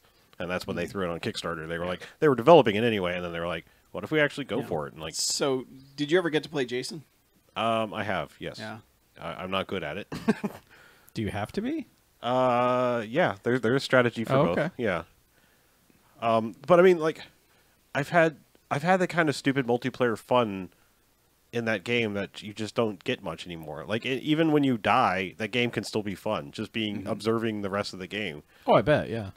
Because I don't know why it was working, and you don't hear the person playing Jason. Like their chat just doesn't go out because Jason's mute. And but like there was. Jason had killed everyone but I think 2 people, and this one guy was just running around, and Jason can hear the counselors. So this guy's just going, "Jason, bro, let's just talk this out." And like Jason's just standing right in front of him, like listening, and he's like, "Come on, man, let's just like, why do you want to kill me? What's going on?" Like, and he's like sitting there talking to like this guy, and he's not killing him. Like for all I know, the guy's just dying laughing, like I'm gonna fucking murder you in 20 seconds. But it was like working. Well, I'll hear you out. Yeah. I don't know why. It was just like PayPal me $20. It was hilarious, like how calm this guy was. Just like, "Hey, bro, let's chat it up, man. Let's." That is what I've heard, is that the best part of live streams of that game is just hearing people's chat and I'm not gonna say like it's a good game because it has a lot of problems, but it's a good game in that it can be a lot of fun. Like it's. Oh, that's what games should be, Yeah, right? yeah. I'll take fun over perfection any day of the week. It strikes me like a version of that game Evolve that no one gave a shit about. Yeah. It sounds like that, but with a license that people give a shit about, and therefore can wrap their heads around it. Yeah. Because Evolve like came and went so fast, and the concept of it sounded pretty good, but it was just like, I don't know. And that was by the people who made Left 4 Dead. Yeah. So it was like an evolution of having the tank Yeah. in Left 4 Dead. Yeah. And just making the whole game out of it, but I think people turned on that because of so much of the microtransaction stuff. Yeah, that they did get rife with bullshit. I believe that one was also versioned to death. Yes, Like, they that kept was the one that had changing it. 97 different versions. Yeah, but somebody did the math. Like on day one, if you bought all the DLC, it was like $300 worth of content or something like that. Yeah. Yeah. Yeah, like somebody did the math. It Yeah, was, like, it was and ridiculous. granted, the majority of it was cosmetic. Sure, but, but still, to be like day one, here's $300 worth of stuff you can buy on top of our game. Go fuck yourself. I mean, everyone kind of gets rightfully Indignant? Yeah, Yeah. wasn't coming up. Yeah. So, speaking of teens running around getting killed, Yeah? you streamed a game about teens running around getting killed. Did I? You did. I did. Yeah, Have you heard of Until Dawn? I have. I played through that entire game. Did you? I played did. a little bit of it. Yeah. Mackie, did you play it? I never did. Well- I have it. I've been meaning to, but I should Your- play it next for October month. You could. I believe all of our playthroughs would be drastically different in that game. That's the joy of that game. It's so Until Dawn is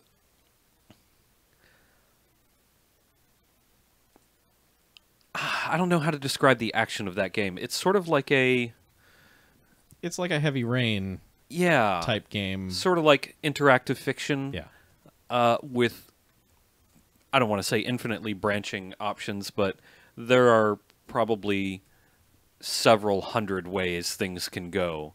Maybe not, but there are a ton of choices, and each choice affects relationships and outcomes and this You can isn't not that. see content in that game. You can play Yes. through it and miss things because of choices that you made. Right.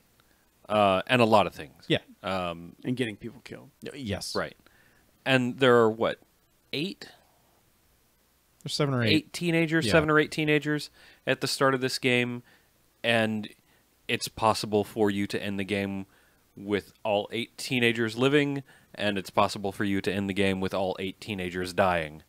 And in the midst of playing this game, so you sort of bounce around from character to character, making decisions for each one of these characters and affecting the relationships and affecting what's going to happen later and whether they live or die, whether you find hints as to what you can do to keep them alive or to, if you want to do it on purpose, make sure that they die. But interspersed with that, like in between the sort of chapters, it's I've forgotten his name. Peter Stormare. Yeah, Peter Stormare, P-Storm. No, that's different. I assure you that's different. No. That's what I kept calling him during the live stream. Dr. P-Storm is counseling you, and you make decisions for this other character. And it's real weird. He's in and out of a really terrible accent a lot. That's P-Storm. Yeah. That's Well, the P-Storm you want. Yeah. It's like, where is he from now? He's from Louisiana by way of a New York City that sprang up in Michigan. He's from Kentuckistan. Right. But he is, at one point or another, he is from literally every part of the country, sometimes at the same time. I think they brought him in like one day every 6 months, and he was just stuck in whatever accent he was Right. doing in whatever movie he was coming from. Right. Oh, I'm German today. Yeah, it's weird. He's like Kentucky German sometimes. It's so bizarre. So absolutely bizarre. But it's fun. Yeah. It is a spooky ass game. And I've been exposed to more spooky shit in the last couple months than I have in the last several years because I've deliberately stayed away from spooky stuff. I've watched spooky movies. I've played this spooky game, but it's good. It starts to be frustrating, or it starts to get frustrating sort of in the beginning. Because it feels like just dumb teenager, like, slasher movie bullshit. Oh, because you hate everybody. Yes. You're just like, how can I kill all these people? Right. Except for the cheerleader. Yeah. I'm blanking on names today. Hayden Panettiere, yeah. H-Pan. Yeah. Hey, Hapan. Hapan. Hapan. Hapan, yes. She's the only one that can't die. Yeah. But yeah, you just fucking hate these people. And there's good reason for you to hate all of these people almost immediately. But then there's a point where it kind of turns around and it turns from being dumb bullshit into pretty good bullshit. Yeah. Really compelling, dumb bullshit. Yes. And They throw some Saw in there. yeah, there's some Some traps that don't make any sense. right. There is some real bullshit. I'm being vague on purpose Yeah. because I don't want to disclose. I feel like I should play Anything. it, and then we can do like a spoil, and Harlow should play it, and we do like a spoil cast discussing everything that we did that got completely different between all of us. Yeah. 'Cause how many people lived like in your playthroughs? 3. See, I had 2. Yeah. I did better than you. You did, yeah, Did man. it feel like there was a way to save everyone? Yes. Like, as soon as I made a decision, I was like, oh, shit. A lot of it is like, you were literally it's not running. So it's not like a telltale thing where it's like, it doesn't matter what you do, they're getting shot on the side of the road. No, well, there's one character that will die no matter what that I found out, but like you will literally be like running down a path, and it's just like, we got to go this way, and then you're like, yeah, but lady said go this way, and you're like, split second decision, go that way, and then like one person runs that way and steps on a rake and just dead. You get the rake snake. Gets sideshow bobbed. Right. Yeah, so it's like, oh, I shouldn't have done There that. are also like not for the faint of heart quick time events. Because you will also be running or climbing something, and you just have to hit those quick time events. That's one thing that I didn't really like is that it got kind of shitty QuickTime eventy. Yeah. But And especially those things will kill characters as Yeah. well. Well, Because like- I lost like 2 characters almost at the very end of that game to QuickTime events. I will say that because I bounce back and forth between Xbox and PlayStation so often, a lot of times I mix up the square and the circle button on the PS4 controller. And if you are coming to a game that requires those buttons, like after having just done something else, it's just like you're in your brain, you're like, it's over here, and then it's like, oh nope, that's totally not where that button is. I fucked that up. So Yeah. I heavily recommend it, though. I think it's really good. yeah, it's fun. I'm glad that I forget who suggested it first, but I know you were, Chuck, were rooting for me to play that game. Hey, it's a good streaming game. That's a game you can have fun talking to people about. Yeah. So There's enough going on for, Yeah. there's enough going on and enough you can ignore and talk over while that game's going on. But it's a ton of fun, and it wasn't that expensive. I think I picked it up for like $12 or something. I thought it was free, wasn't it? Wasn't it a PS Plus game? Oh, No. was it? That, might have been it. It was on a deep sale. I know. I Oh, bought is that what it was? It was like $7 at one point. Yeah. I remember. I think I bought it thought on it was it. a PS Plus game, but guess not. Oh, that's It might right. have So been. they only give away indie garbage. My bad. No. They might have given it. I probably already owned it by the time they did. I don't know. I can't remember if it was a PS Plus game like 6 months ago and I just played it or what. But I know it's cheap. I know it's not terribly expensive. It was so. a PS Plus game in July. Okay. Okay. So You had it. Nice. Yeah. but it's a good one. You should probably play it. Yes. Or if you really don't want to play it, go to youtube.com/noquartersnet and watch my playthroughs of it. I think I missed uploading one week's worth. So Oh, no. You might have missed a few. So the story's all fucked. Right. I Aw. think you missed 3 hours of it, but Oh well. you can pick it back up. You're smart people. Yeah. Speaking of smart people, Sure. Mackie. I've been sitting on this game for a few years because the timing was never right. But it's October month, damn it. And I played Costume Quest 2, Oh, there you go. which, if you liked Costume Quest, this is more Costume Quest. Huh. Like, Okay. almost exactly, except with a time travel thing and writing that just isn't quite as sharp. Oh. Because I remember there were a lot of really good jokes in the first one, and there's a couple here and there in this one, but This is Double Fine, right? Like Yes. Tim Schafer. Yeah. it's Double Fine. But from my understanding, the team that made the first Costume Quest, like the majority of them had moved on and done other stuff by the time they made Costume Quest 2. Okay. Which, I mean, the combat's the same. It's that, your 3 guys are on the left, their 3 guys are on the right. You're selecting, either a fight or a superpower, or it's very basic RPG stuff, and that's not bad. Except I could do with probably 90% less of those battles in the game. Because you fight so many things so many times that you're just like, all right, I'm done, thank you. I'd rather just get back to the adventure game type stuff that you're doing outside of that, where it's, you got to talk to this person, and they're going to tell you to go find this thing that lets them do this, and it's kind of that, it's kind of like my first adventure game type stuff. But it's cute, and the presentation's really good on it, and the game's cheap. I mean, I think it was given away. I think it was a free Xbox One game because I had it. I don't ever remember buying it, but Okay. I liked Costume Quest 1. This was more Costume Quest, and I always enjoy the time travel stuff in a game, especially when you can jump back and forth. And there's a point where there's a kid in the sewer who he's like, I found this candy and I'm going to eat it. And you're like, hey, give me the candy. And he's like, no, this is my candy. I'm going to eat it. And so when you go to the future, there's a skeleton right there where that kid was. And it's so subtle. Like, nobody comments on it. They don't point it out. But it's just like, all right, I see what you did there. But there's a way to talk him out of the candy. And then if you plant it, it becomes a tree. And that kid lives and grows up to be a different character that's in the game. But it's very...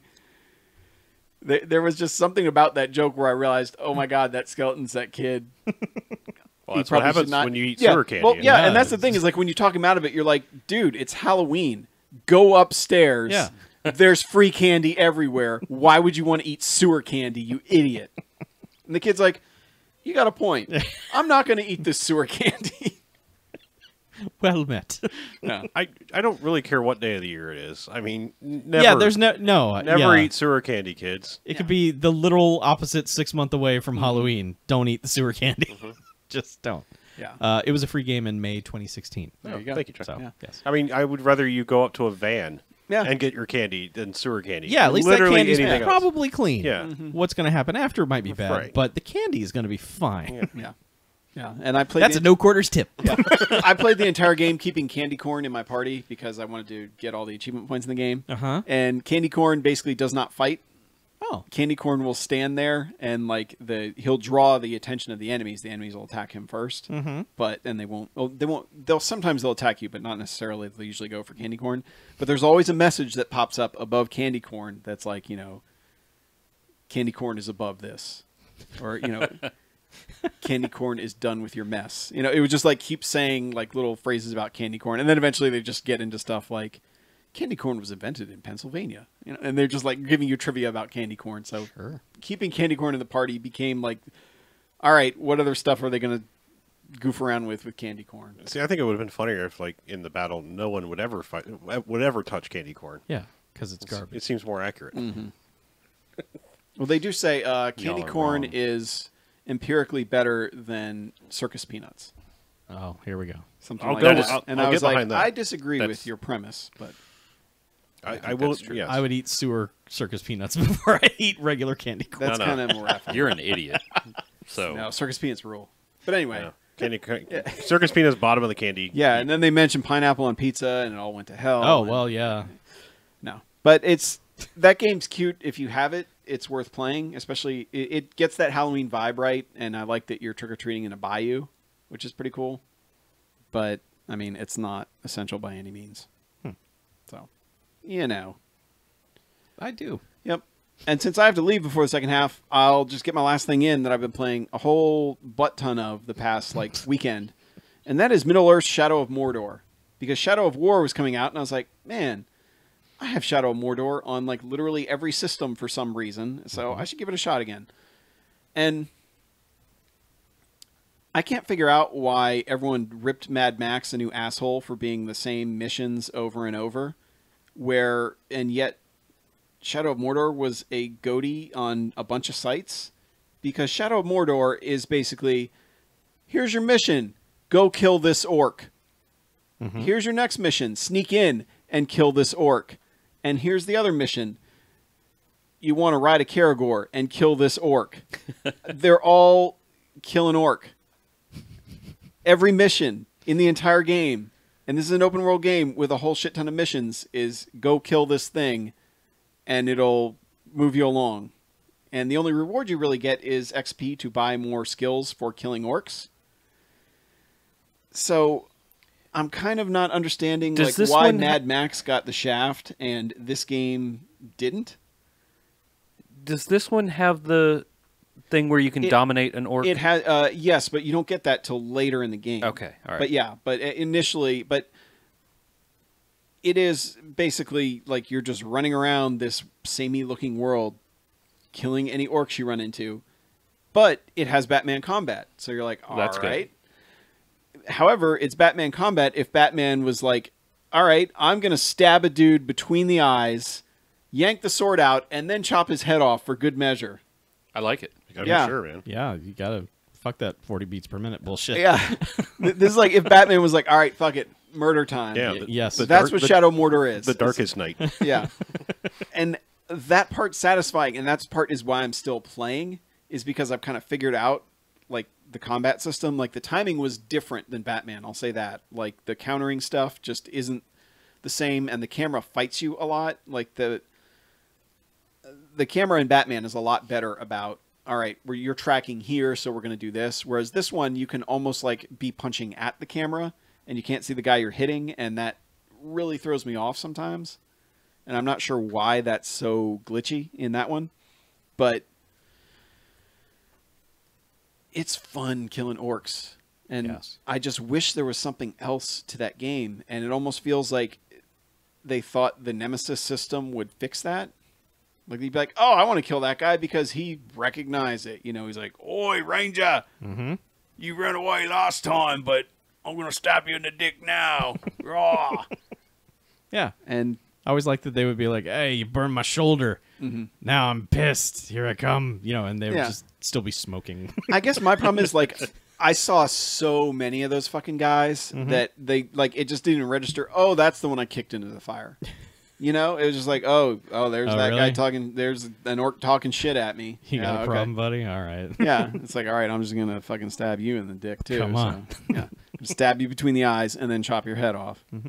Yeah, because there was one of the missions was, you know, just, it was this bonus thing where it's just like, all right, fight this guy and get a powerful rune. I'm like, okay, I'll fight that guy and get a randomly generated rune. And this guy, like, his only weakness was you had to use the execute move, which you can only get once your combo's over 8. And that would whittle him down. But I kept killing all his buddies too fast, or I wouldn't get the, the execute move. Or when I'd use it, it wouldn't target him. It would target one of the guys, and so I'd kill them. And then I just could not do any damage to this guy otherwise, because literally none of the other moves would work on him. So I kept dying to him because I killed off all his buddies too quickly and had, like, no way to hurt him anymore. So I actually had to kite him around until I found more guys that would join. So I ended up fighting, like, 4 other captains at the same time, murdering all of them just so I could kill this one asshole with a counter move. And So it is kind of like Mad Max. kind of. Yeah. You kite dudes around until you can chain a 368 hit combo in. Yeah. Yeah. So you can get your business. Yeah, and I mean, I know that game, that Shadow Mordor came out a year before Mad Max, but it just, to me, it was like the world that's in Mad Max is just way more compelling to me. And driving around was way more fun, and just having, oh my god, your mechanic, what is his name? Why can I not remember his name now? Oh, yeah, that guy. Yeah, but he's better than, like, Lumpy Ratbag or- He in is. Shadow Mordor, Yeah. or your sullen ghost elf thing. Which I also can't, like, I know I haven't beaten the game yet. My name but, is Sullen Ghost. yeah, but, like, I can't figure out in that game I'm here to lose. why the hell the guy, the Dark Hand of Sauron, does what he does to you in the beginning of the game, because he basically kills your family, he sacrifices them, and then does some blood sacrifice killing you, but says, oh, well, you'll get resurrected, you can never die. And it's like, you're the guy who's killing all the orcs. Why would you want to have this guy running around and link him to a sullen ghost elf guy? I'm sure you'll find out near Yeah. the end of the game. The story is not the best in that game. No. I mean, it almost feels like they felt like the Nemesis system would take the place of a story. Pretty much. You know? I ignored the story when I played through Mordor. I was just like, whatever. The mechanics of this are fun enough. Yeah, but Yeah. you also like actively dislike Lord of the Rings. I do, but I still liked that game enough to complete it. Right, but I'm saying, like, you just inherently don't care about the story. I don't, but I can still recognize when it's a badly told story versus the other Lord of the Rings stuff, which is a better told story. Yeah, the but I'm Mordor saying- stuff was just shoehorned bullshit. It was just like, how do we squeeze every inch of Middle Earth out of this? And it's like, you guys are just making shit up. Yeah. And because apparently the second one is just like, man, what if we didn't make up that shit in the last game, but made up this shit in a different way? Let's Yeah. do this. I'm still interested in the new one, but I'm not getting it anytime soon. I would hope that the missions have more variety, because that is my main complaint. Is I really, like, I can see, like, when you talked about Mad Max, you were like, I'm doing the same thing over and over and over. And that's exactly what I feel like playing this game, that I never really felt that playing Mad Max. And I think maybe it's that similar thing where I should only play for an hour or so and then be like, all right, I'm going to do something else. I think maybe the difference for me between those two games is well, I mean, one, they came out so close to each other by the same company, and it was like, come on, guys, what the fuck are you doing? Wait, what? You're talking about Just Cause and Mad Max. No. Well, they were both Warner Brothers games. Yeah, Mad Max and Oh, well, I mean, Mordor were Warner. I mean, Yeah. I meant studio-wise. Oh, yeah. Oh, yeah. No. But, I mean, like, Mad Max just seemed like it had so much empty space in it, whereas you don't have to run around in Mordor that long before you're fucking getting attacked by orcs. Mad Max is Yeah, just like... everywhere you go, you're going to get Yeah, attacked by Mad orcs. Max, you're just driving around like, what am I doing? What's What's out here? Why Well, am I? you're in Mordor. I know. I understand. That's why I'm just saying why I preferred one to the other was If you're out in the because Shire, you're not going to run into all those orcs. well, it's not in the Shire. I know. It's in the shadow. Mordor. Mordor. Yeah, but it feels like a game full of filler. And I mean, I like the Nemesis system, but to me, it's just kind of like, and some people have said maybe I was just too good at the game and that I was just killing everything, and that wasn't giving me the experience of having a guy go, "Oi, I'm sick of killing you, Ranger." Yeah, you should let a guy kill you. I guess. Yeah. But then you got to sit through that animation of all these guys getting promoted, and this guy fought this guy, and that guy fled, and all that stuff. 5-second animation. It's 5 seconds, but then when 7 or 8 of them happen, you're up to almost a minute. And, all right. Yeah. So instead of getting good like all the other games, you need to get bad at this Yeah, you game. need to Maybe? get worse. Stop being Stop getting good. I'm glad the combat is good and it never gets old. Fucking like just eviscerating an orc, but They are You're good. goddamn right. They are good for killing. yeah. Or when Sullen Elf guy, when you do like the whole thing where you suck their mind out, he's like, "Suffer me!" And I'm like, dude, you need to lay off the coffee. Sullen Elf Ghost. Yeah. Chum bucket, by the way. Yeah. That's your Mad Max Chum guy. bucket, yes. Chumbite. That's yeah. Sullen Elf. God, and I love that guy, and why couldn't I remember his name? I don't know, Anyway. because it's been like 2.5 years since Yeah. we played Yeah. that I kept game. going like Rat Face or something like that. Yeah. Yeah, well, I know Ratbag's the guy that Yeah. you kind of the orc you befriend, so to speak, and also like, and this is a Lord of the Rings thing. I really hate how shitty all humans are to Gollum, and the hobbits in the movie as well.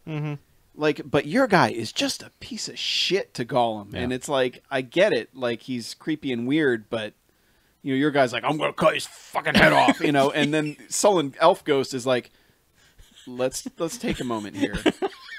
But like it's like your character is not likable in that, and the Gollum stuff does not help. That he's just like, "Oh, I'm gonna look at this piece of shit. You can't trust a piece of shit like him." It's like, Well, he's right.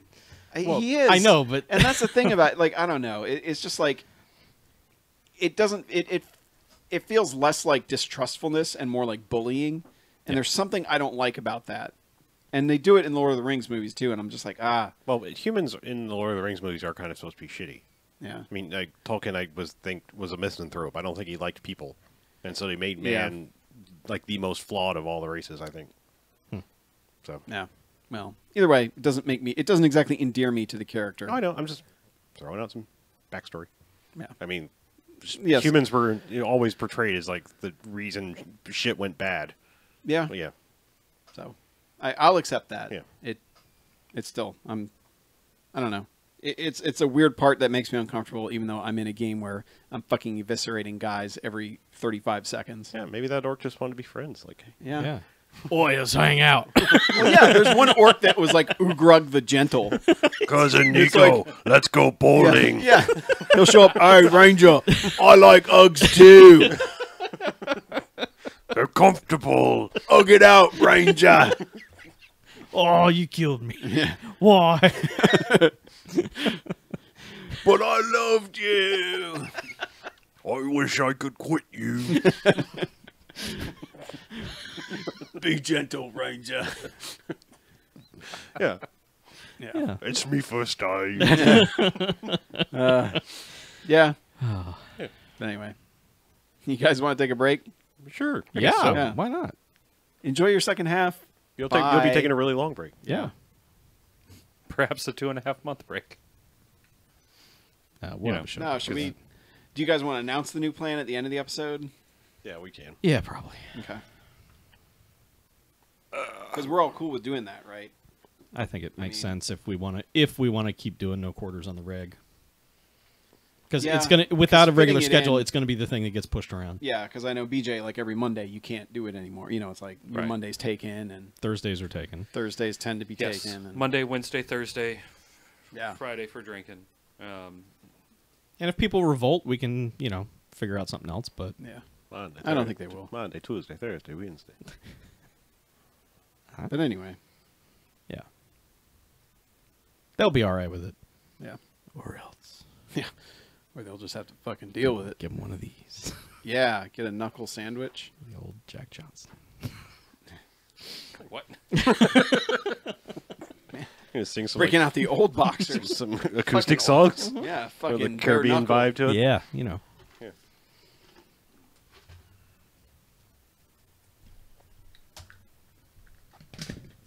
Authenticate.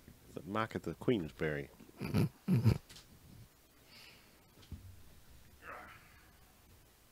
Hey, cat. What you doing? Oh, hey there. Oh, Alright, bye. So we had the email from Jay, Yeah. and Ian wrote in the chat. Oh, did he? If we consider loot boxes gambling, Oh. which, if you pay money for a random pull, Yes. that is gambling. Correct.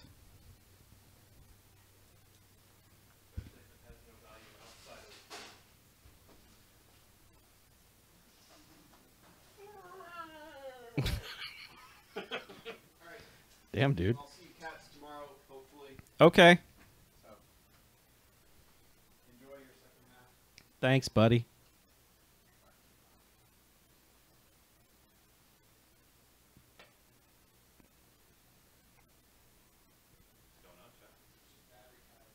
Nothing.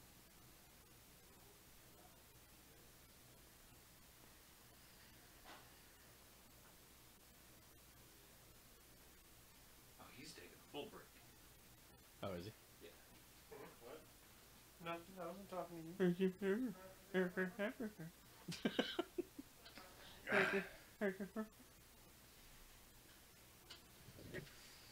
So, Chuck, what's Yes. it like being in a room alone with me? Mm. Pretty good, isn't it? Yeah. Feels nice. Sure. I mean, you know, can't complain. Yet. Kif, bring me my seduction pants. Oh. Ooh.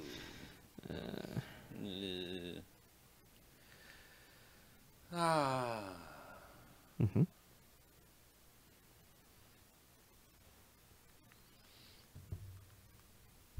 Oh, that's what Big crowd in here tonight. Yeah. It's the doctor and maybe Ian. Mm-hmm. I don't know. We go late enough. Maybe Kyle will show up. And Hey, guys, what are you talking about? well, that's it for this. Bye, episode. Kyle. Bye.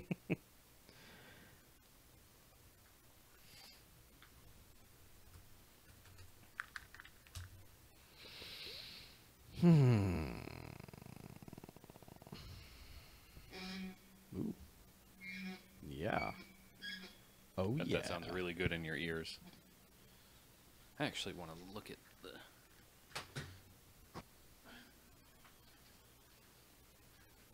at all this. You can touch some stuff? Yeah, I'm gonna touch his stuff. The single stuff as soon as I find what?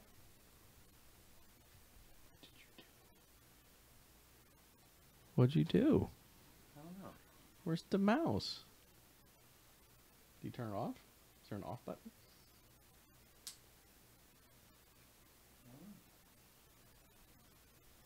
Mouse. Ah, you have to touch it. Yeah.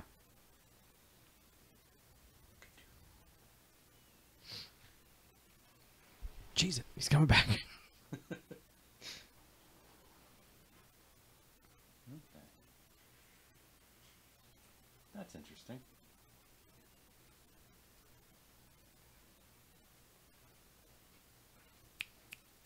Okay. I was just looking at how you have things set up on OBs.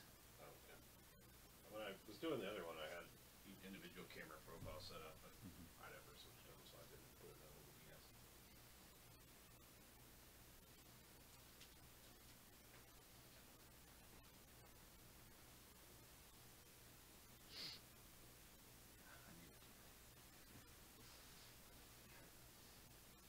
There's little things I wish, you know, I know it's open source or whatever, but there's little things XSplit does that I wish they had something like that on here. Like you can snap to quadrants and things like that a lot easier on it. Yeah.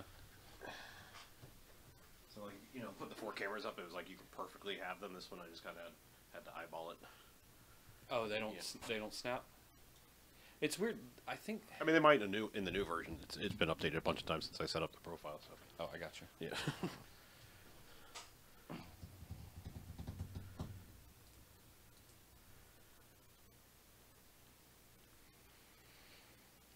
That's a pretty good bar, Ian.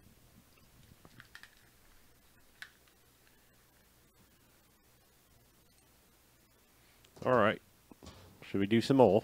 All right. All right. Who's bringing us in since Mackey's gone? Oh shit. You. Okay. I vote Chuck. All right. Oh yeah, I never even lubed my lips this whole time. I could Jesus probably smack it all over the place. God, it's all smacky and dum dum. I'm just schmacky.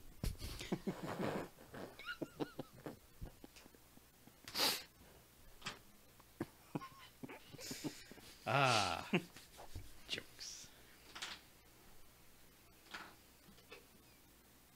All right, let's do this. Hey, welcome back to No Quarters. Hey, second half. Still a motherfucking video game podcast. Right. Mm-hmm. I'm your new host. No, you're not. No, you're not. Wink Martindale. Mackie had to bail, but we're going to carry on. Talk about video games. We will. I've got a game to talk about. Do you? I do, yes. Apparently, looking on the list, I'm the first one to talk here. So, Oh, okay. Well, tell me the name of the video game and then tell me what you think about it. okay. So once I finished my spooky movie thing, Spooky movies. I wanted to play a spooky game. And I was looking at my shelf and I was like, you know what? I've had Alien Isolation since it came out 3 fucking years. I'm going to give this an earnest effort to really I want to see everything this game has. So I'm going to sit down and commit to not bailing on it unless the game just really doesn't want me to play it. And so I finally sat back down with Alien Isolation. And the first thing I remembered was that I remember the last time I played it, the cutscenes were all fucked. They played like in 15 frames per second, and so it really hurt the story. Okay. Well, they fixed that. All right. So Well, that's good. right away, the game seems more like a game. It seems to flow better. I was able to defeat Alien Isolation. Oh, congratulations. So that game's got a lot of great content in it, but it needs to lose about 1/5 of that because there's a lot of... Keep going. Let's try to do this. Okay. There's a lot of padding and backtracking and just it just seems like it's stretching time for no reason, basically. But for me to get through this game, I had to basically break everything I knew about video games up to this point, like how to play video games, because Really? video games want you to look in every corner and read every audio or read every log, play every audio log, pick up everything that can be picked up, do all the things. Right. You cannot do that in this game. You will die. You have to just decide whatever story they're trying to tell me through the audio logs or whatever, fuck it. I can't pay any attention to it. I just have to keep moving because there's an alien coming for you. I would die. Yeah. A lot. And I realized that's what I was doing, and that's why I was dying. And I just got to the point where I was just like, I've got to move through every level. I've got to get to point A to point B, and that's it. I can't stop and do anything else. I don't know if that's how they designed the game to be, but that's how you have to be to beat it. So I basically just had to break everything I knew about how to play a video game and do it in the opposite way. And there were levels that I played where, I will be honest, I had to pull out a guide and just pause it, read the next 2 sentences, do exactly what it said, because there are levels in the game where they're constantly, I will say, like a jump scare every 45 seconds that will end in death. And you will do 15 minutes of stuff to get to that point, and then you're dead for no good reason. And so you have to go back and remember, I've got to hug the wall in this one section to not die. But then if you do that and turn a corner, you're dead. So then you've got to know, okay, hug the wall and then go way out on the other side of the room and around to get in. So it was easier. It's almost like a platformer. It was easier to read a guide and go, okay, now when you get to this point, you're going to want to go around the table the other way because otherwise this thing's going to jump out at you. Because that was my biggest frustration, was that you would just die because the game would be like, die now. And that sucks. That's no fault of mine. I didn't do anything wrong, so I had to bust out a guide for that. But it's... I don't know if it's a good game or not. It's an interesting game. Is it broken? No. Okay. It is not broken. It's just an uber stealth game.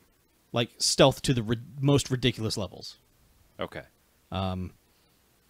Because, obviously, you can't combat the alien. You just can't. The Right. best thing is that I got to the point where I'd gotten before, where I quit. The very next level, you get a flamethrower, where whenever the alien comes at you, you just do a short burst with a flamethrower, and it goes, and runs away. That's the best. Right there, you start to feel more empowered, because you know you can walk through a room, and if the thing comes at you, you can just burst it for a second, and then go about your business. Right. And then That go made it, hide or that made pee it a your lot pants better. in your own corner. Yes. So, I don't know. I feel bad that game didn't catch on like it should have, but also it's just a game not for most people. You know, a ton of people were talking about it when it came out. Mm-hmm. So I feel like it at least did enough press to warrant it having been made, I guess. It's the best modern Alien game.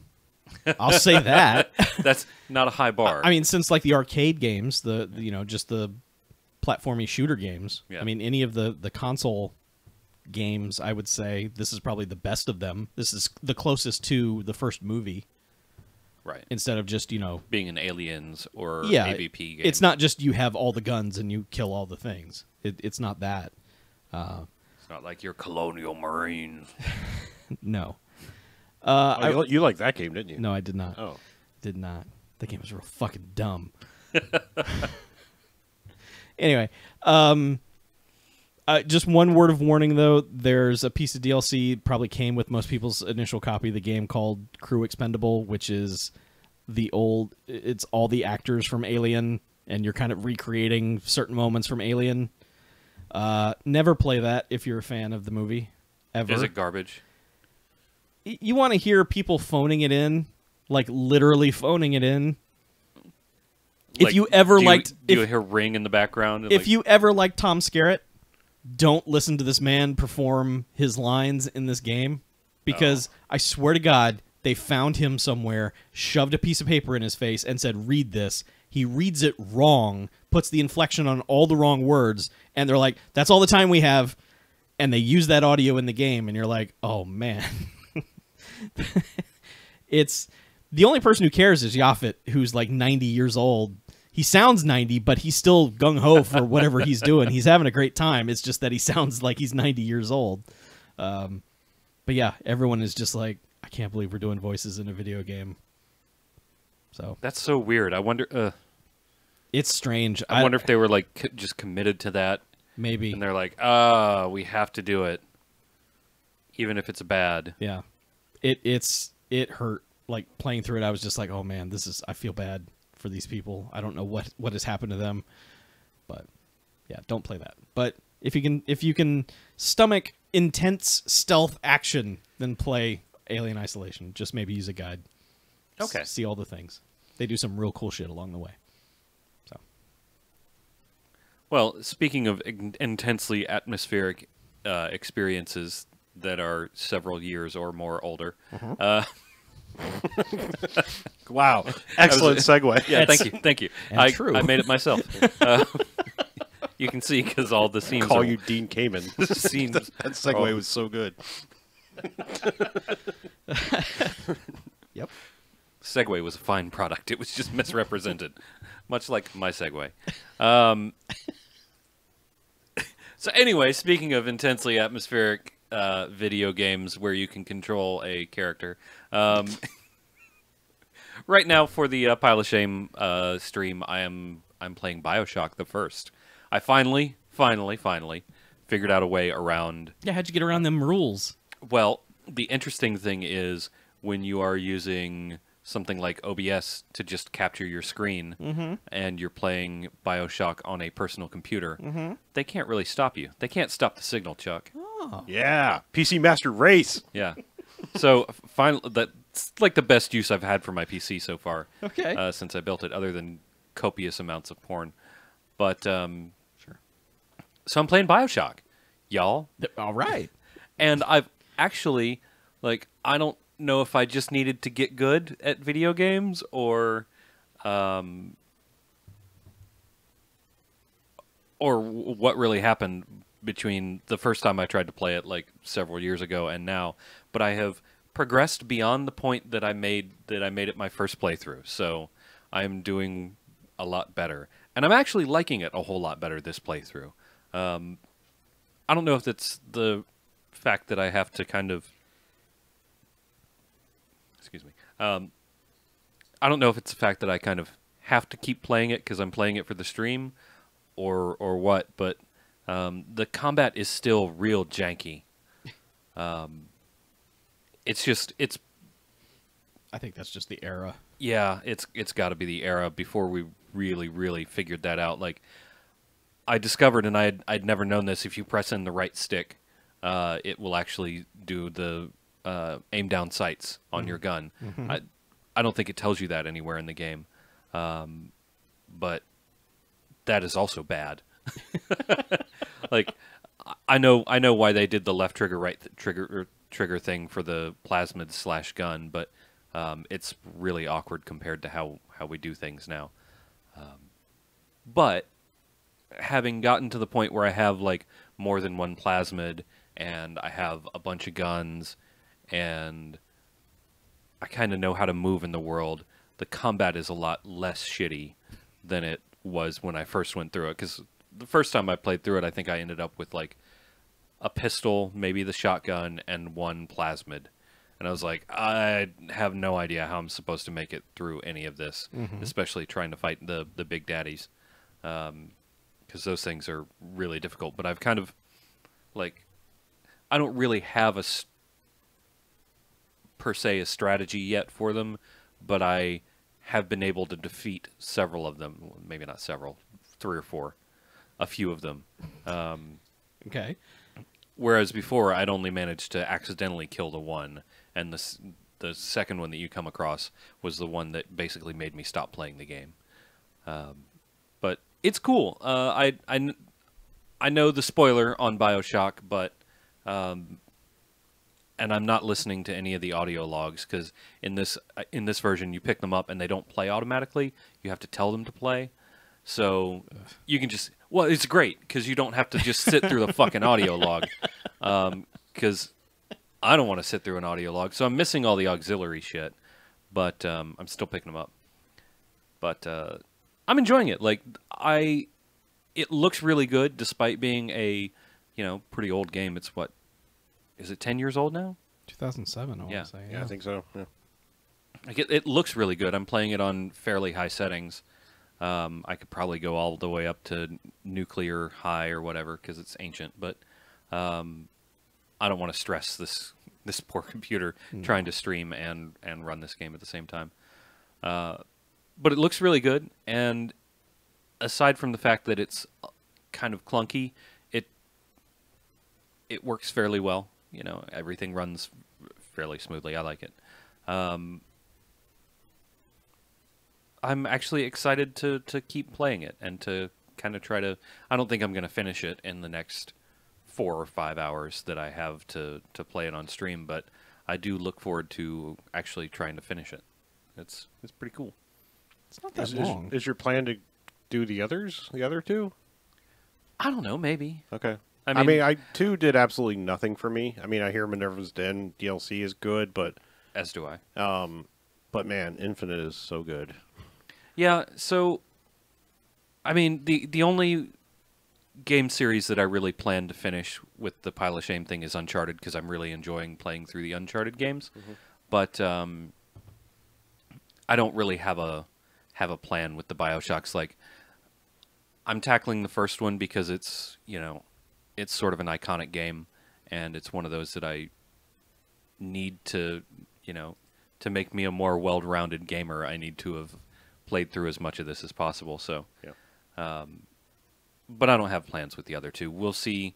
Maybe if I get to, I'm just saying you should if I play get to the end of Infinite. the Uncharted. Stream or no stream, I think you should play Infinite. Okay. Yeah. I want to play Infinite again just to see why the world has turned on that game so hard. Like, it has suddenly become like this, man, I thought Infinite was good, but boy, was I wrong. What a piece of garbage that is. And I'm real curious as to why that is. I don't know if it's just hot takes or or what. I know the world of BioShock Infinite is a garbage world, Yeah. but I don't think that's a knock against the game. I think it's designed to be a garbage world, and you're trying to get the fuck out of it. That's what I think. That's what I recall. Yeah, I don't know. I think who's to say? I mean, you've got religious aspects in the game, which is Sure. controversial in and of itself, Mm-hmm. and then I think it's like people kind of took it's one of the latest games to feature like helpless damsel in distress with big strong man who has to save her, Yeah. kind of thing. Just just because it when it came Of out, that era. yeah, of that era. Yeah. I think I don't Yeah. know. I'm curious because when I played it, I was like, man, this is amazing. And then all the hot takes came out, and I'm like, why? Yeah. But yeah. Anyway, should we do I don't know. some hot quick takes? Oh yeah. Quick takes, not hot takes. Oh, Quick Some of takes. them might be hot. yeah, they could be. All At right. least lukewarm. Coming in hot. Well, starting off, I picked up Agents of Mayhem. Yeah. Hey, that's that purple game. Yes. Existing somewhat in the Saints Row universe, Volition's last game, Agents of Mayhem. Yeah. First off, let me start with my hot take, just overall. You love purple. Well, I do love purple. That's the hottest take. I feel... I'm going to preface this with a little disclaimer first. I feel bad that people lost their jobs at Volition. Okay. However, it's Volition's own fucking fault. And I'm going to tell you why. Okay. This is a hot take. Damn. I believe that it is a case of this studio was living game to game, and instead of like taking money that they made off of Saints Row and socking it away for a rainy day or a possible failure, they were just pumping all their money into every single game they were making, which is a terrible business model, and it kind of they reaped what they sowed. Because this game is big and crazy and unnecessarily polished. Like, it didn't need to be... I mean, let's face it, like, we were having that discussion of, like, it's indie games or AAA games. That's all there is anymore. And Volition was supposed to be sitting in that, like, B-tier game area. Yeah. And this felt like they were trying to make a AAA game this, in terms of polish. And like I said, I'm not wishing anyone I'm not saying like, oh, good thing you lost your job, fuckwad. I'm saying like your studio was obviously poorly managed because they must have pumped every freaking dime they made off of Saints Row into this game. Also, it's a little weird because every game that's chasing... I'm not saying this is 100% Overwatch model, but it's in that vein. Like, this is straight up Battleborn. That's again. that's the vibe I got the first time I saw it. Yeah, I mean... It was like, oh, they're making one of those. Yeah, and Class shooter. Yeah. it's like so many things that are popular and everyone's like, do that. That happens so much in the games industry. It does, though. but like... really, all the media industries, but yeah. Yeah, and I don't understand why these ones chasing this sort of Overwatch vibe are crashing and cratering so hard.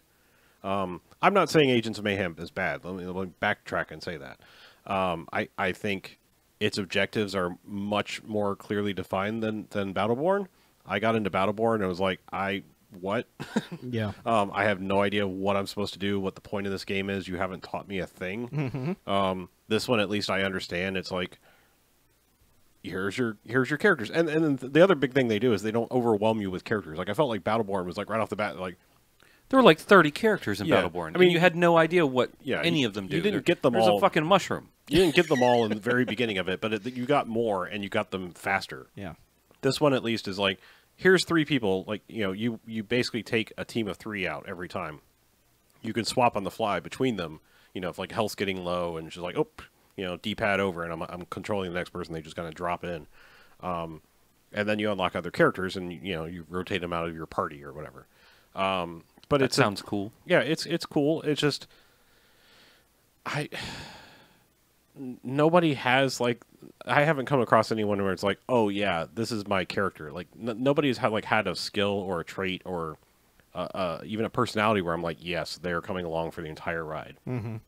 And Saints Row worked because it was the other characters like carrying you along. Your character was practically a blank slate, except for when it got later games got more jokey when you pick your voice you wanted to be, and you got different dialogue things. Yeah. But I'm not saying that they need to make another Saints Row game. I think Saints Row was naturally done. This is a weird decision. Like to go like this whole hog into this game, and I admittedly have not put a ton of time into it, but it's also like not coaxing me into playing it either per se. Yeah. Yeah, like I said, that's pretty much the extent of my hot take. Is like this is very much a case of like the studio done fucked up. Like they were just living paycheck to paycheck while making games. So no fault of the people who designed the game. No. No fault of the game itself. No, Just yeah, it just didn't catch. I think people are like, I don't want the Overwatch model, and if I do, I will go play Overwatch because there's nothing wrong with it. Yeah. Or I don't want whatever this, let's say more generic, this hero shooter. Like it feels like everyone's trying to make a hero shooter and nobody's buying it. Like nobody wants it except unless it's Overwatch. Like I haven't heard of any of them that are like even remotely successful. I mean, I think that's kind There's one called Paladins. I think that's a free to play that seems to be doing fairly well. But other than that, not really. Yeah, but I mean, isn't that kind of what oh man, that's just fucking really. Isn't that kind of what Lawbreakers is? And Lawbreakers, I don't even know. Lawbreakers what is like is. not even out yet, and it's Yeah. fucking dying. Yeah. Like dying hard. Like I heard there was one day in the middle of a work day, worldwide there was 10 people playing. Yeah. Enough for one match. Wow. Like, worldwide. Mm-hmm. And like Lawbreakers is on early access. Yeah, Yeah. I think so. Yeah. But that's Cliff Bleszinski's new game. Oh, well. Yeah. Fuck that guy.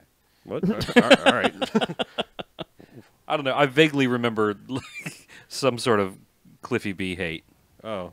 Well, I don't know. I mean, I don't have any actual he had opinions that on like anything. developer rockstar attitude for a little while when Gears of War was hot shit, So Yeah. I suppose that's. Oh, you know what? I think I was thinking of the other dude that bankrupted Rhode Island. Or Delaware. Vermont. What? Vermont? The pitcher. Yeah, the pitcher. Yeah. That's who I Kurt was Schilling. Kurt Schilling. Kurt Schilling. Yeah, fuck that guy. But you loved his game. I did. I did, but he also left Vermont on the hook for like $1 billion. Might have been Connecticut. Maine, a small maybe? New England state. The problem was he didn't get out and do enough advertising. He wasn't Yes. shilling the product. Right. Right. Yeah. He was Kurt in his shilling. Yeah, he was. That was the problem right there. Yeah. No, He's also a dick. okay. Right. Yeah. Like I said, I don't.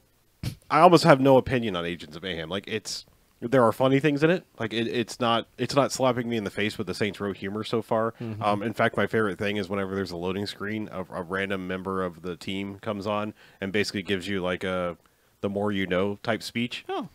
And it always is punctuated with like something sort of like the more you know logo, but it's like it just goes Agents of Mayhem. Nice. Yeah. So like that's been my favorite thing of the game so far, and I do like one of the starter characters named Hollywood because he's just I'm a fucking movie star, like selfie, like Sure. dumb shit. I don't know why that arrogant asshole character I always think is funny in a game.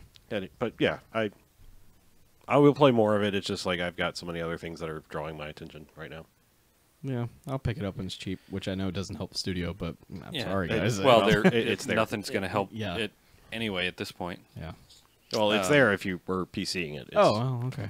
it was $20. That's why I picked it up. Oh, okay. Oh. Huh. Yeah, Well. the fire sales have begun. Uh-huh. Yeah. Okay, let me talk about a game that's a hot fire. Wait, real quick. Yeah, go ahead. Because I I kept getting Crackdown and Agents of Mayhem confused. Yes. Like, because I'm an idiot. When does Crackdown 3 come out? Next year Next sometime, year? maybe. Okay. Yeah. All right. Yeah, it's on the maybe pile. Okay. They don't know. Yeah. It was supposed to be out now. Like, we should be playing it now, but they Okay. done fucked up. Yeah. All right. Sorry, I didn't mean to No, it's fine. interrupt your... No, here's my quick take on this next game. Go. Y'all know me. Y'all know Yeah, we do. I will go out of my way to defend a game. Hot garbage? Yeah. Yeah. I cannot do that with this game called Roundabout, which made me so mad. I have not deleted a game from my hard drive so quickly. Really? Yeah. Did you pay for this game? Either I did when it was super cheap or it's part of the Xbox Game Pass. So I've had Okay. it on my hard drive for a while. I don't know. I don't remember where it came from.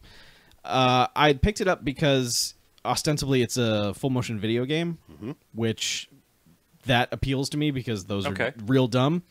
But the framework around it is this kind of like game jam programmed in 48 hours kind of Dreamcast looking dumb bullshit where so you're a limo driver.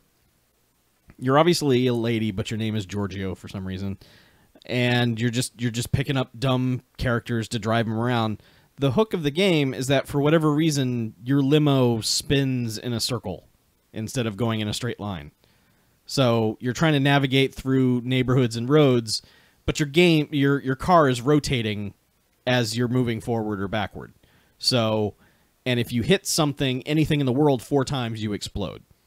So you've got to navigate traffic and obstacles and stuff to get where you're going, except that your car is spinning around in a circle. It's not remotely fun in any way, shape, or form. It is irritating with a capital I.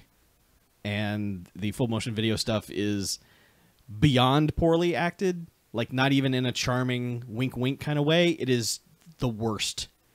Is it just dry? Yes, it's people literally like the lines are probably taped to the seat in front of them, and they're not this like first take. Let's just do this. Like there's no one's hamming it up, nothing. I have not had a game rub me the wrong way in so long, and this one was just like, man, I hate this. I fucking hate this. And you even like that Fast and Furious Showdown game. That game's fun. Which is the worst game ever produced. I beat that game. I saw the final credits roll on that game.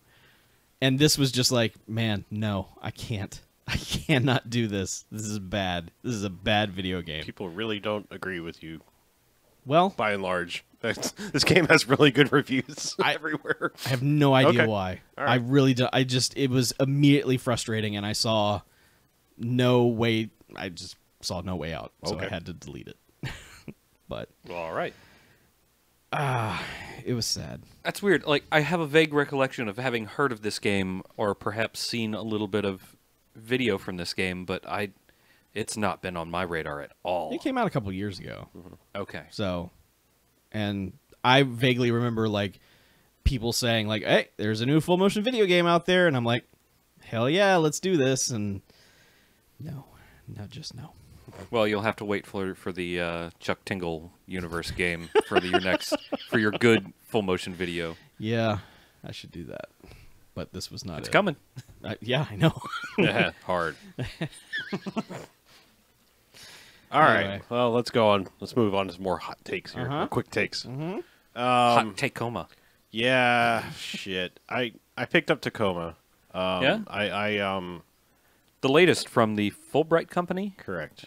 Yeah. I got a coupon for having owned Gone Home. Right. And I was like, all right, I think it's time to buy Tacoma. Was it $12 with the coupon or something like that? Sure. I have nothing against Tacoma. It just, man, I don't know if I've ever started a game at completely the wrong time and mind frame. What is probably a good game at like the completely wrong time. Like, Did you start it at like 1 a.m.? No, I just mean Oh. like where I am like right now. Like I fired up Tacoma and started, and like the thing about Gone Home is it's simple. Like, you're just rummaging through a house and picking up clues, and then every once in a while it's like, oh yeah, video game thing, go find the code to get in here, or something like that, where it's like, here's a little bit of a challenge of a kind of a puzzle you have to solve. Tacoma kind of drops you in, and it's like, no, there's some more systems going on here. Like, you're basically picking up residual video type things where you're watching conversations happen, and you can pause them and like go see what was going on with someone else while that conversation was going on, and then like watch them come together. And I mean, just right off the bat, I'm sorry to say, I was like, I don't care. Like, everything that these people are saying, I could not care less. And maybe it's good, and I recognize that, like, I maybe just started this at the wrong time, but like, I just could not get into it, and then like Gone Home grabbed me immediately. Like, there was something about the emptiness of that game, the solitude, and the even uncertainty as to what that game was. I had no idea firing that game up, even what kind of game it was. I didn't know anything about it, and this one's like, I think having the kind of notion of expecting that kind of journey is a detriment to this one, because like, I realized I wasn't even doing 100% correctly, and I'm like 3 conversations in, and I was like, well, fuck, I just need to restart this game, because I wasn't even doing something to piece together these memories. And apparently, like, you can have the most boring playthrough possible, because like, as soon as you enter into the station, really all you have to do is like download the logs. That's why you're there, and all the rest of this exploration is just optional, like your own curiosity. In fact, like, the people on the radio are like, don't go digging into anything, we just need you there retrieving the logs, and that's it. And so, in theory, your natural instinct is to go dig into everything when of somebody course, says that. Yeah. But I mean, you can technically beat the game by going start download and then just sit there and watch the progress bar. 3 hours, by the way. Yeah. So you have 3 hours to go listen to all you want. I mean, I guess you don't have to go retrieve the log right away, but maybe. Yeah. I don't know. But no, I thought there was some sort of compelling reason that you needed to do that within a time frame possibly in the game. But yeah, I mean, like I said, I'm already at the point where I'm like, I need to start over, but finding the motivation to do so is just not there. And like I said, it's no fault of the game, I don't think. I could have had a very similar experience with Gone Home. I just thankfully didn't. I mean, I understand games are relative to what's going on in your life and your mindset and like what you want in a game at any given point in time. I think Tacoma just hit me at the wrong time. I mean, I'm subject to come back and be a game of this year or whatever later. I don't know. Just it certainly wasn't there now. So. That is interesting. I've heard a lot of really good things about it, so... but you're the only person that I've talked to at length about it that wasn't... or listened to talk at length about it that wasn't either involved with the creation of the game itself or fairly close to the creators of that game. Yeah. Yeah, I recognize... I mean, it's all... Well, it's... The polish is higher than it was on Gone Home. I mean, obviously, they took some of the things they learned and possibly some of the money and were able to make more of a game out of this, because there are bits in 3D floaty space where there's no artificial gravity. So like, you start the game and you kind of like are coming in and like sort of swimming through space, kind of thing. And some of that's interesting. And it's just like I said, as soon as I started listening to these people, I was just not interested in what they had going on, and I can't explain it. They just seemed like space dweebs. I was like, what is interesting? Why would I want to listen? I don't care about their lives. And maybe it's because like whatever thing is in people's brains where they're interested in other people's business, like gossip shit. I do not care. If you want to offer information to me, I will receive it, but I do not go looking into other people's businesses, period. So like, if this is a game of like voyeurism or something, maybe it's just not going to be for me, Because, like, I mean, these people just started talking about boring shit and, like, getting a transfer or quitting or finding a better job. And I was like, whatever, it's only fucking business. I don't care. Tacoma. Stay to your own, man. Yeah. Do your job. Yeah. I just, like, listening to them, I'm like, you're not even fucking saying anything interesting. I don't care. But maybe it gets there. I mean, I'm sure it does. It can't just be like, yeah, listen to Bob and Daniel from down the office, talk about the latest accounting snafu and who's got the best fantasy football picks. Well, it could be. Who knows?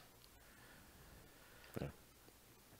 Well, I don't have a good segue, but I do have a quick take on Uncharted the Third. I'm using the Uncharted series as sort of my fill-in for when I don't have a good plan for a pile of shame game on the Monday night stream, and so I think I'm a little bit more than halfway through Uncharted the Third now, and Uncharted the Third's still good. Uncharted games, they're pretty good. I do have a sort of semi-master plan with Uncharted. I've decided that I am going to play them as my filler until I play through the latest one, and by then there'll probably be another one out. But so I have Uncharted 4 after Uncharted 3, and then Uncharted The Lost Legacy, and I've seen a little bit of Lost Legacy, and it looks really good. I've heard good things. I've seen a little about. I very much need to pick that up. Yeah. I watched probably 2 or 3 hours of somebody playing it on Twitch, and I was like, yeah, this is good.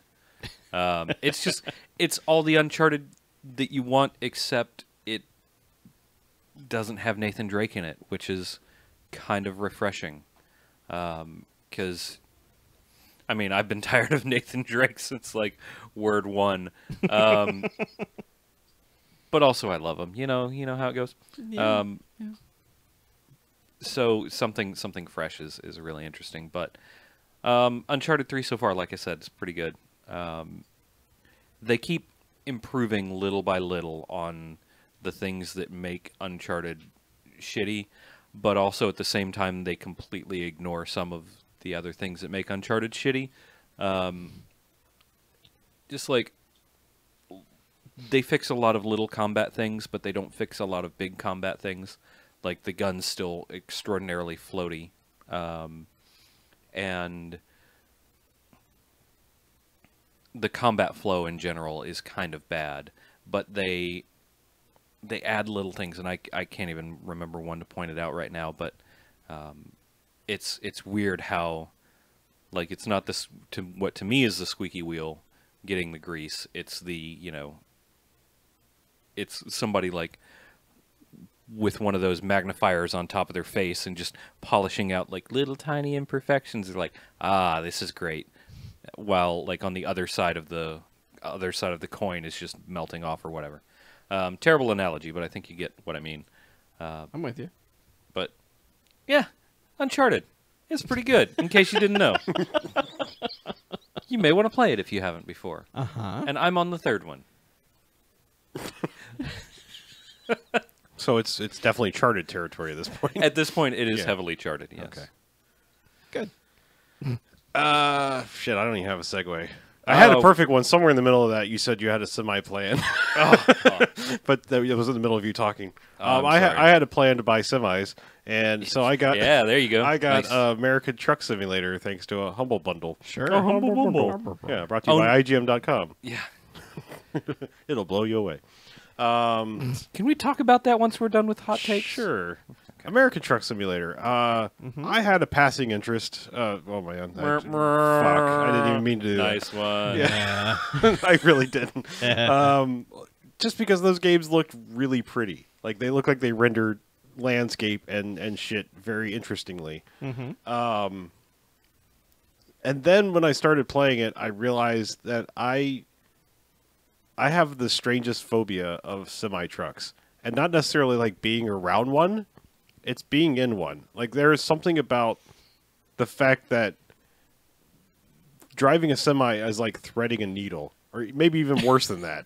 Like, driving it down the road and keeping it between the mustard and the mayonnaise is fucking next to impossible. Like, I mean, I don't understand how people do that. Right? Like, they're so fucking huge and they're so fucking wide that I don't understand how they keep them between the lines. Like, You know, when you sit in a vehicle and you have that big circle in front of you, that's called the steering wheel. And Okay. that's what steers the wheels left and Sure. right, and you use that. Sure, You yes. manipulate that left and right. I get that, yes. Do you? But Okay. also there's a lot of mass behind you, Yes. and I see what you mean, though. I've played the big rig simulator thing, arcade thing, and those things are always just incredibly unwieldy. Yeah. And I've driven a couple large-ish trucks, and that terror I can see being compounded very severely. and I don't understand because like I should have known this because only a couple months ago did I drive like one of the largest U-Hauls you can drive without having a CDL. Oh, you know? 29-footer or whatever? Yeah, those and things are freaky. fucking huge. And like I mean, drove it from basically Atlanta to here in Jacksonville, Florida, and it was like the whole time I'm fucking like white knuckled, palm sweating. Like anytime there was a car anywhere near me, I'm just like keep to the right because at least I have the shoulder to rely on here. Right. And when I got it like to downtown Jacksonville, it was like, oh fucking hell! Like I mean, I've driven in Manhattan in a goddamn Dodge Neon, and it wasn't even as nerve wracking as it was going through downtown Jacksonville. That is completely fucked up right now in a 29-foot U-Haul. But anyway, all I need to say, needless to say, is just this set off like every fucking I don't know what you would call it. It's like part claustrophobia, part I don't know. I just like everything was just like this is so unnerving. I can't play this. And apparently it has a VR version, which I'm just like, nope, fuck that, nope, nope. I wonder if that would be easier. I don't know. Maybe I don't know.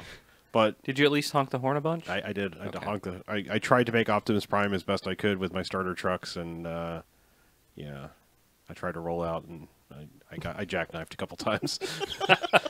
Did you get it on Steam? I did. Okay. Yeah. I'm going to give it a shot. Sure. It is pretty. I will give it that.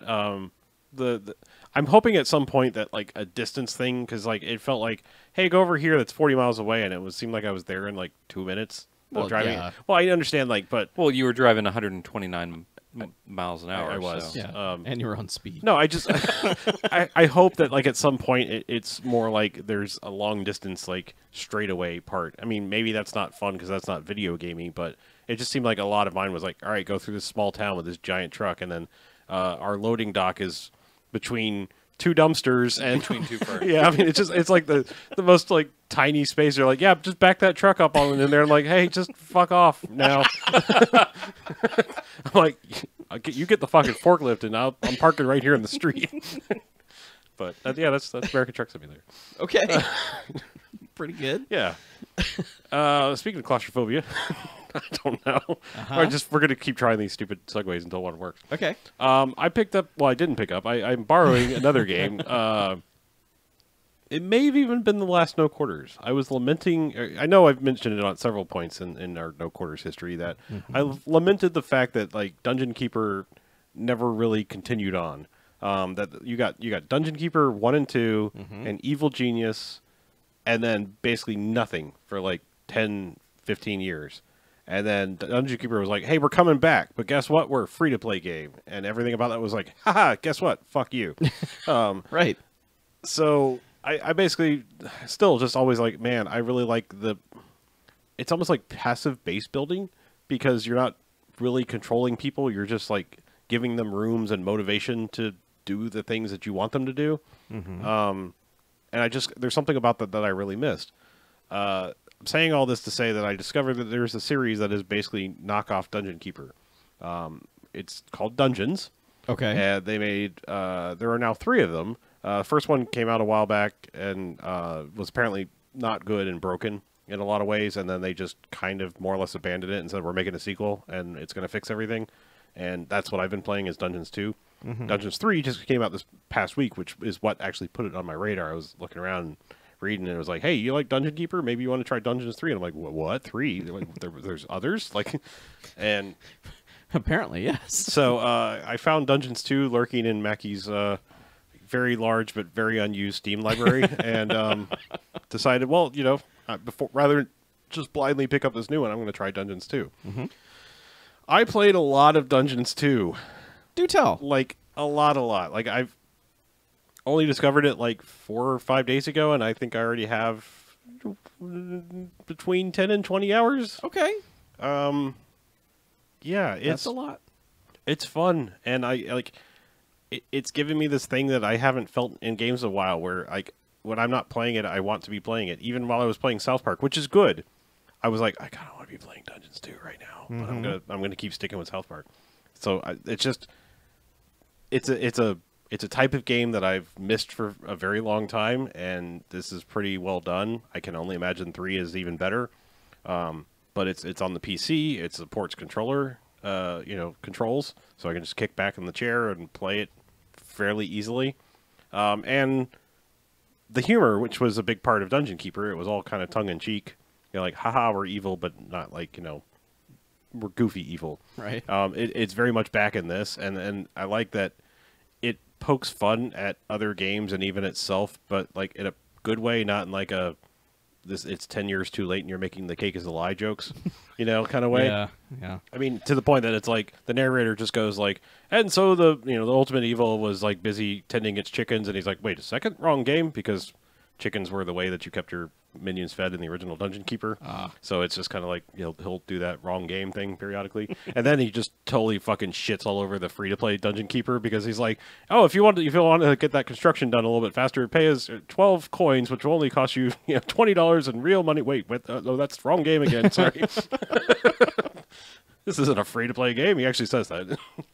Yeah, so I like it. It's straight up Dungeon Keeper, just change enough to be legally different.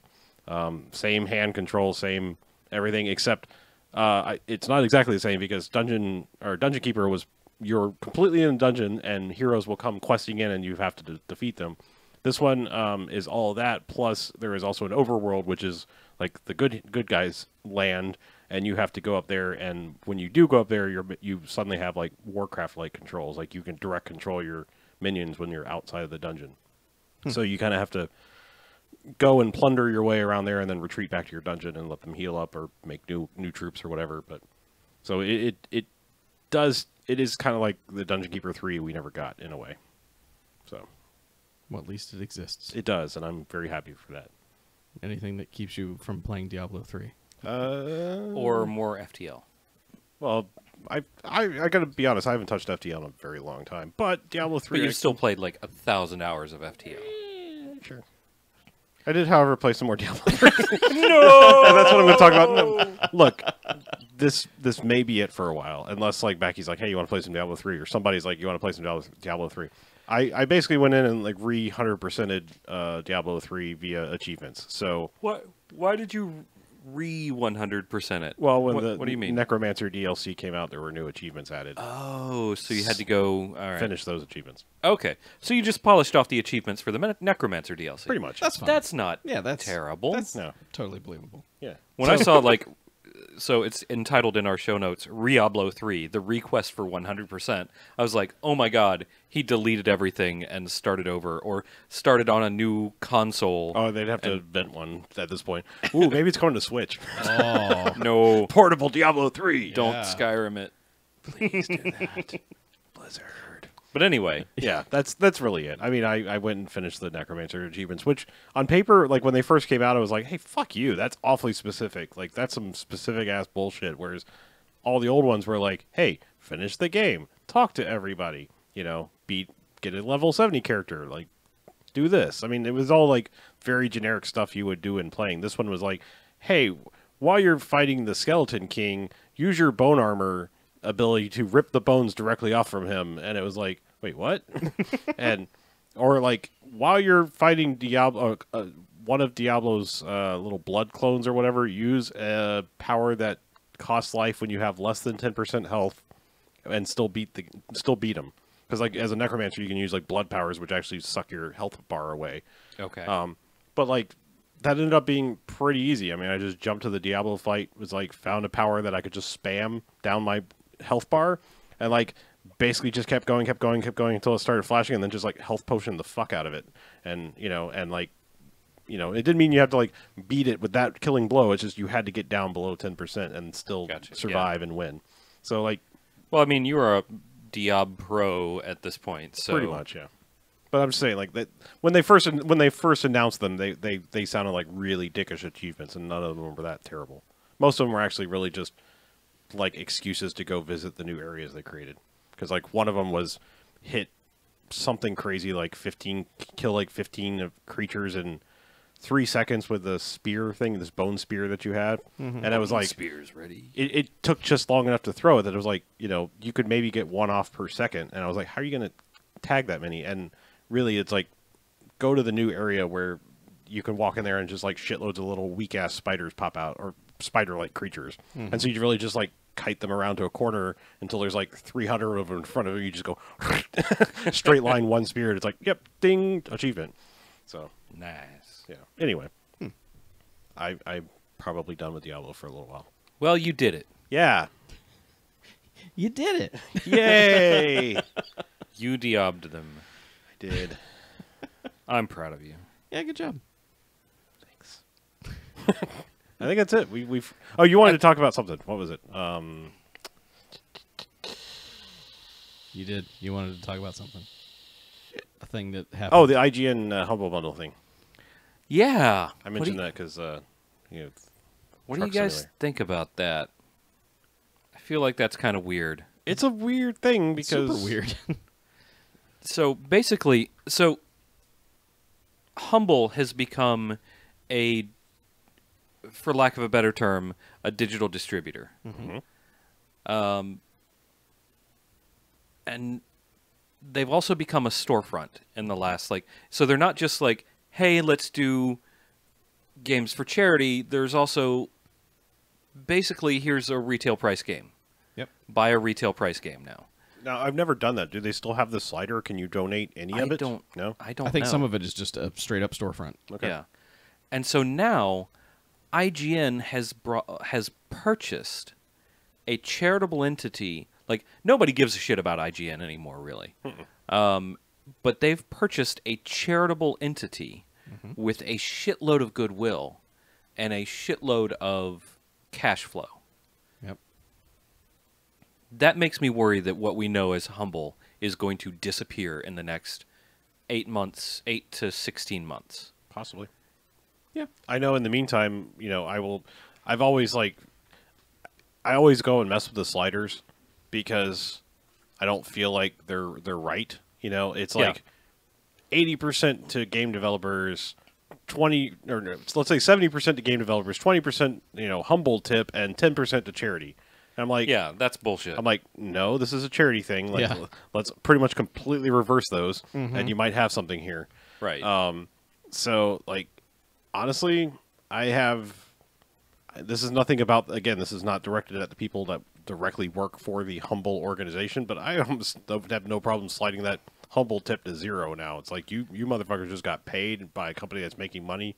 You can fuck off with that Humble tip thing. Well, it's now IGN's tip. Right. So IGN don't need the money. Exactly. So I don't know. It's just weird, and I kind of wanted to talk through some of my Sure. thoughts about it because it's one of those things that's just popped up within the last couple days that, man, IGN, like, Yeah. that's Yeah.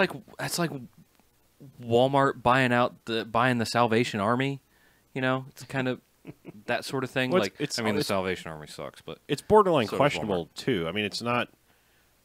Like, I have a bigger problem. Like, I don't think Comcast should be allowed to own Universal NBC. Like, that's a problem. That's a conflict of interest, you know? Like, I don't think you should be a content provider and a content creator. Like, that is just straight up wrong. well, IGN doesn't create content necessarily. No. I mean, they create games press content. But, I mean, But- God, oh, fuck. I mean, this is opening a can of worms that I don't even want to, but I mean... On the absolute strictest, on paper, ethics and game journalism discussion, one could argue that they could alter a review based on a game that's in their own store. Yes. That, know. my friends, is actual ethics and games journalism. I mean, that like they could be like, hey, that Humble Bundle features this game. Let's give it a great fucking review. And then when you're going, hey, is this game any worth it in this Humble Bundle? Why, yes, because IGN gave it a 5 out of 5. Right.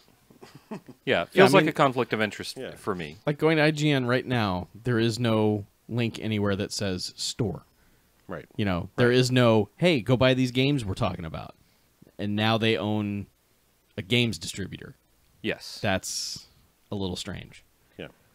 But who knows? I mean, who the hell knows what they're going to do with Yeah, it? that's true. I mean, if they also could just be buying it for the tax write-off. Yeah. Mm-hmm. They I could mean- have just had some money they had to spend. it's all No, speculative I mean not discussion. not necessarily that. I just mean they buy it and now they have charitable contributions out the ass. Yep. And they can go, oh, look at all the good things we do, and look at all the tax credits we get for these, or tax breaks. Yeah, I mean, that we get for if these. they have it like almost in like practically a blind trust or something like that, where it's like you operate on your own thing, you're separate from this, and we don't know what you're doing, you don't know what we're doing, that kind of thing. Mm-hmm.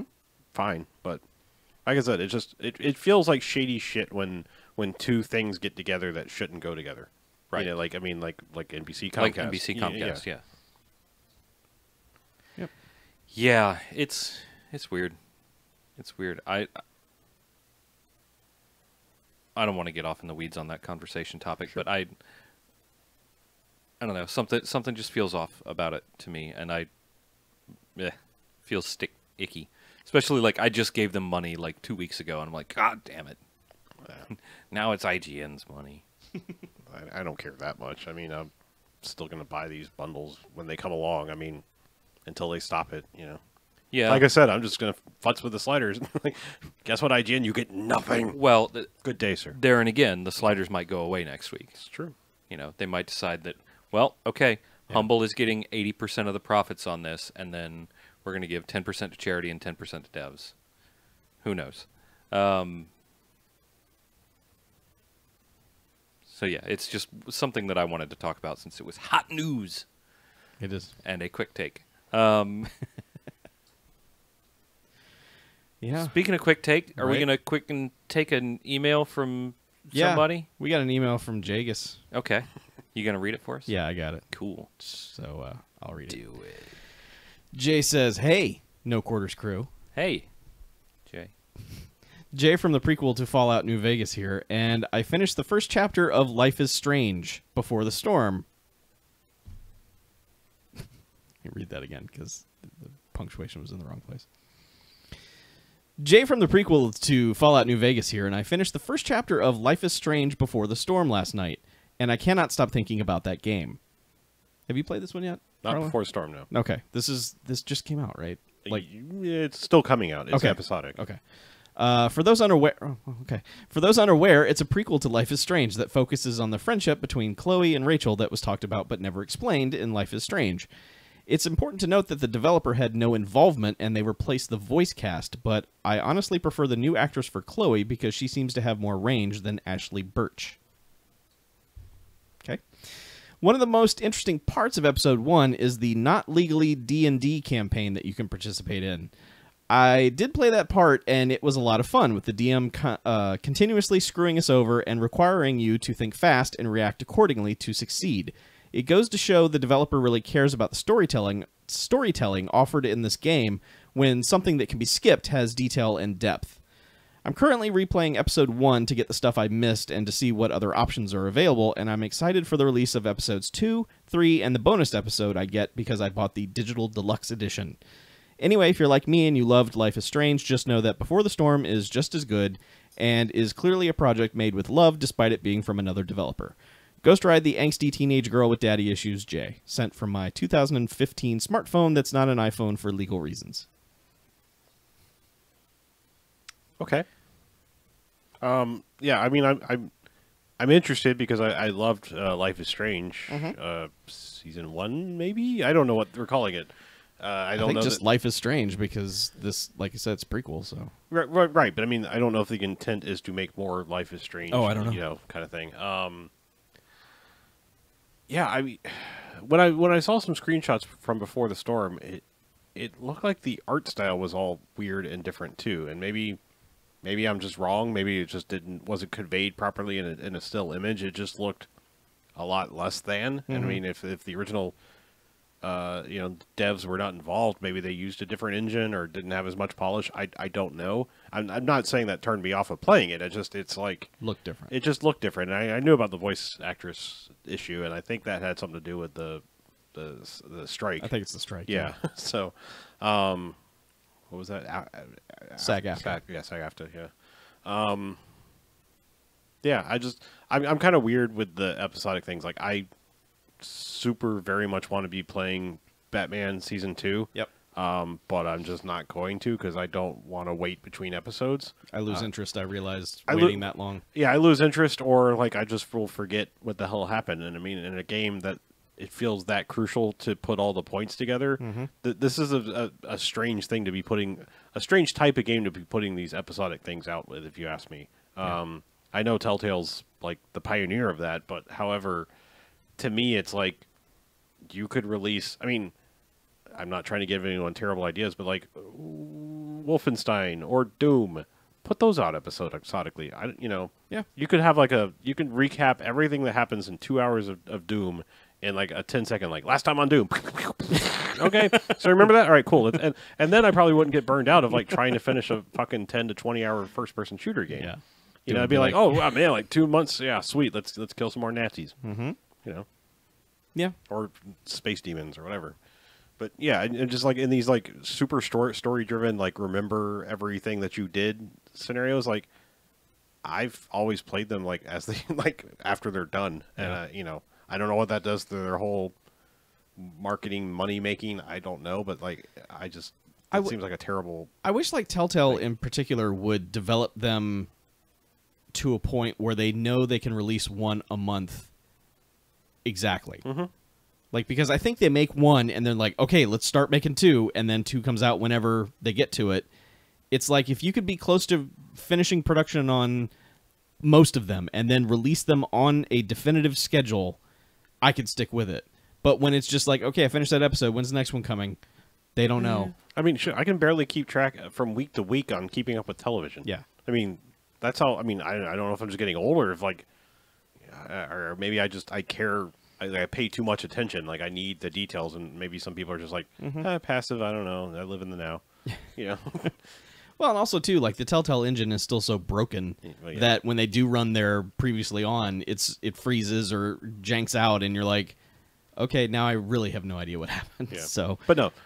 Long story short, yes, I very much want to play Before the Storm, but I want the whole experience. Yeah. Pretty much not one sitting, but one continuous playthrough stream. Yeah, I still like the concept of episodic content, but not when they're 3 months apart. Yeah, that's crazy. I think I like what you're saying. It's like do what they do basically with Game of Thrones. It's like finish the whole fucking thing, and then you can release it weekly. Yeah, you know, like, and then you just know it's on a schedule. Like, all right, in 4 weeks, the next one is coming out for sure because it's already done. Yeah, I'd be totally okay with that. But no. Anyway, that's all we got. Yeah? Yeah, I think that's about it. Okay. Check us out at noquarters.net, youtube.com/noquartersnet, twitch.tv/noquartersnet, all the rest of the stuff, you know. Yeah. There's a bunch of buttons. Check out our Discord. Go to the website to find it. Yeah, there's a button there. Uh-huh. Takes you Chuck. right to it. Oh, and we have a big announcement to make. We do. Oh, yeah. I guess we're going to make that announcement now. This is all we got left. I think it was your idea, so you go for it, Chuck. I was just something I pitched, and everyone was like, let's just do this. So, as you may have noticed, it's been since July since we did one of these, and the reason for that is it's just become increasingly difficult to get everybody together twice a week, or sometimes more, depending on what Patreon content we're putting together.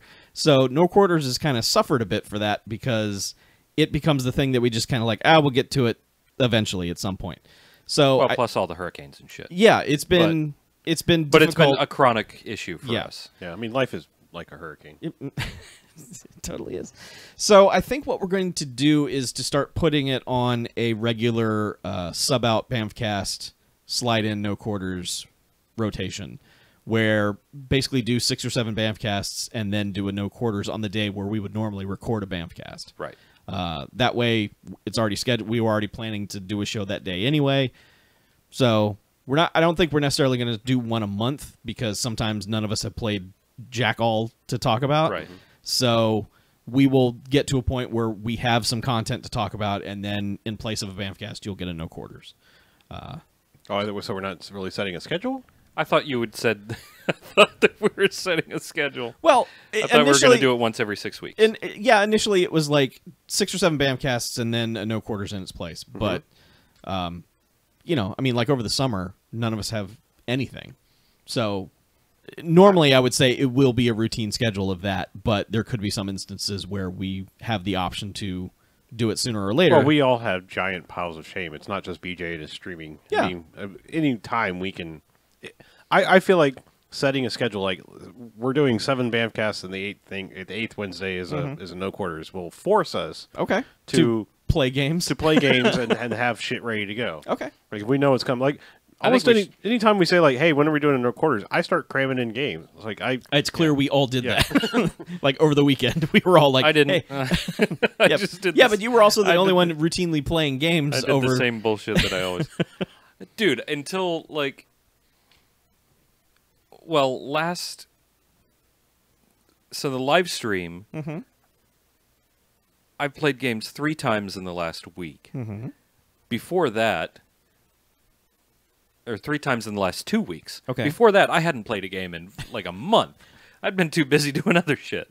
Yeah. But I don't know. I think we could manage it every 6 weeks. Yeah. I think so. We're gonna come up with a schedule. And that is what's going to happen. Yeah. We're just letting you know ahead of time so that you know sort of what to expect out of it. We'll let the people that listen to Bamfcast know, which are probably the same people as are listening to this. Some. Yeah. We will let them know, and they will probably be complaining, but you guys... Yeah. But you guys over here in No Quarters Land will probably appreciate...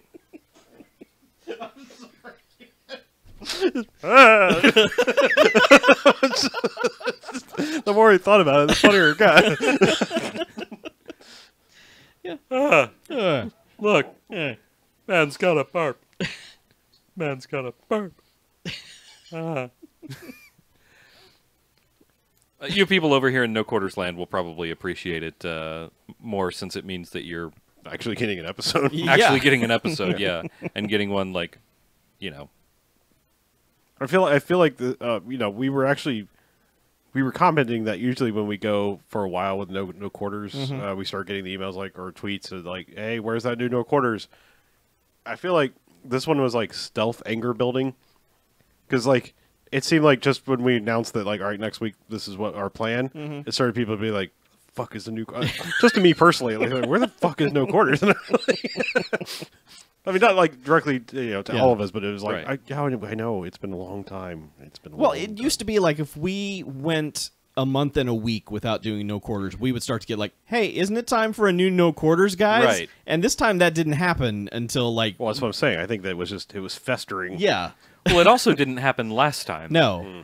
Yeah, and we kind of pushed it even further because, hey, no one's saying anything, so... Well, but also, also life got in the way. I want to continually reiterate that, like... This has been a year of fuckery. In the last month and a half, 2 hurricanes and 2 illnesses and... And the big one. And the big one, yeah. Yeah, there's been travel, there's been all kinds of engagements. I mean, we can't keep 4 people in this room for one podcast, let alone right, let alone 2. Yeah. So, but anyway, that's what I think we're gonna do. We're gonna try it anyway, and if everyone revolts against it, we'll think of something else. But I think that's a way to ensure that. Then we won't be the only thing that's revolting. I mean, the ultimate option is that you guys out there in listener land just come off the ducats, get that money into Patreon. That way we can do this for a full-time job. Sure, yeah. And we don't have to worry about going to work 8 hours a day. Yeah. 5 days a week. It really gets in the way. I have seen some shit-ass Patreons out there pulling in fucking 5-6 figures, and these fucks don't deserve it. Right. We are good people. Come off the cheddar, my dudes. Fucking make it rain. Into our Patreon account. Right. I don't really care. We only need enough for 4 adults to quit their day jobs. Yeah, that's all we need. It's not a whole lot. No. I mean, totally not. Maybe we can all get together in like a Big Brother-esque style house. I'm down with that. we'll put some separation and soundproofing between our quadrants. Yeah, I'm down with that. I've always thought that would be a great idea. Yeah, just the Bearsuit Studios dorm. Right. Yeah. So yeah, get those dollars in, y'all. Bearsuit Manor. Totally live in Bearsuit Manor. I would absolutely, as long as we have a bear butler, Yeah. or a guy who just dresses like a bear butler. That'd be fine too. But yes, there's some of them Patreon dollars, so we can do this for our day job. Right. And that's at patreon.com/bmfcast. It is. It is. Also accessible from noquarters.net. Mm-hmm. That's it. I think we got to get out of here. Yeah, I think we're done. I'm BJ. I'm Chuck. And I'm Harlow. And this is No Quarters Out. See you next time. Motherfucking video game podcast. I don't know how we... I don't know how we normally end the podcast. Ray Romano was here. Hey. Hey, I got my best friend, other Ray Romano here. Hey! I'm real excited to be here. Thanks for coming, dude. Hey, You're welcome. Ray Romano, I'm a really big fan. Ah, thanks, number 24. Or was he 21? No, 21's the... I can never remember. Fuck, I think he's 24. That bitch stole my Nissan I stand. think 21's the one that's still around.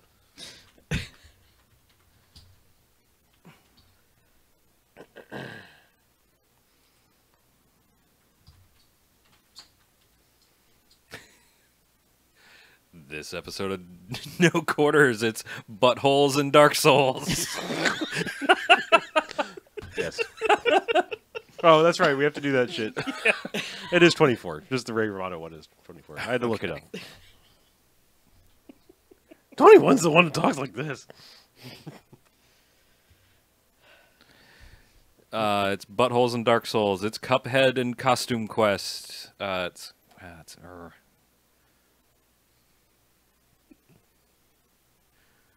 Wait, why is it buttholes?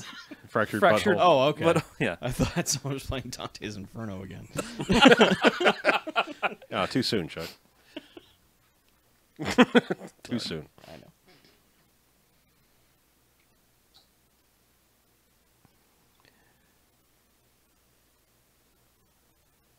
All right, this episode of No Quarters, it's Buttholes and Dark Souls. It's Cuphead and Costume Quest and a whole bunch of quick takes.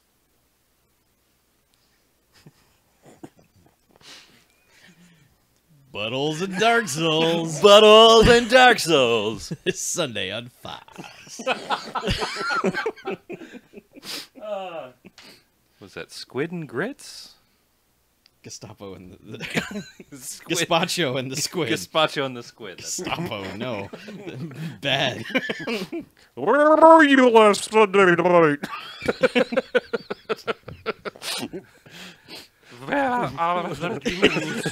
Papers, please.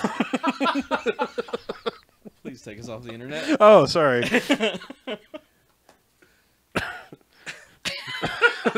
Sorry, if you're just tuning, if you don't listen to Vanfcast, that is the weirdest shit we've ever Yeah, done. you really just got the most nonsensical. They just got the most. Yeah. Buttholes and Dark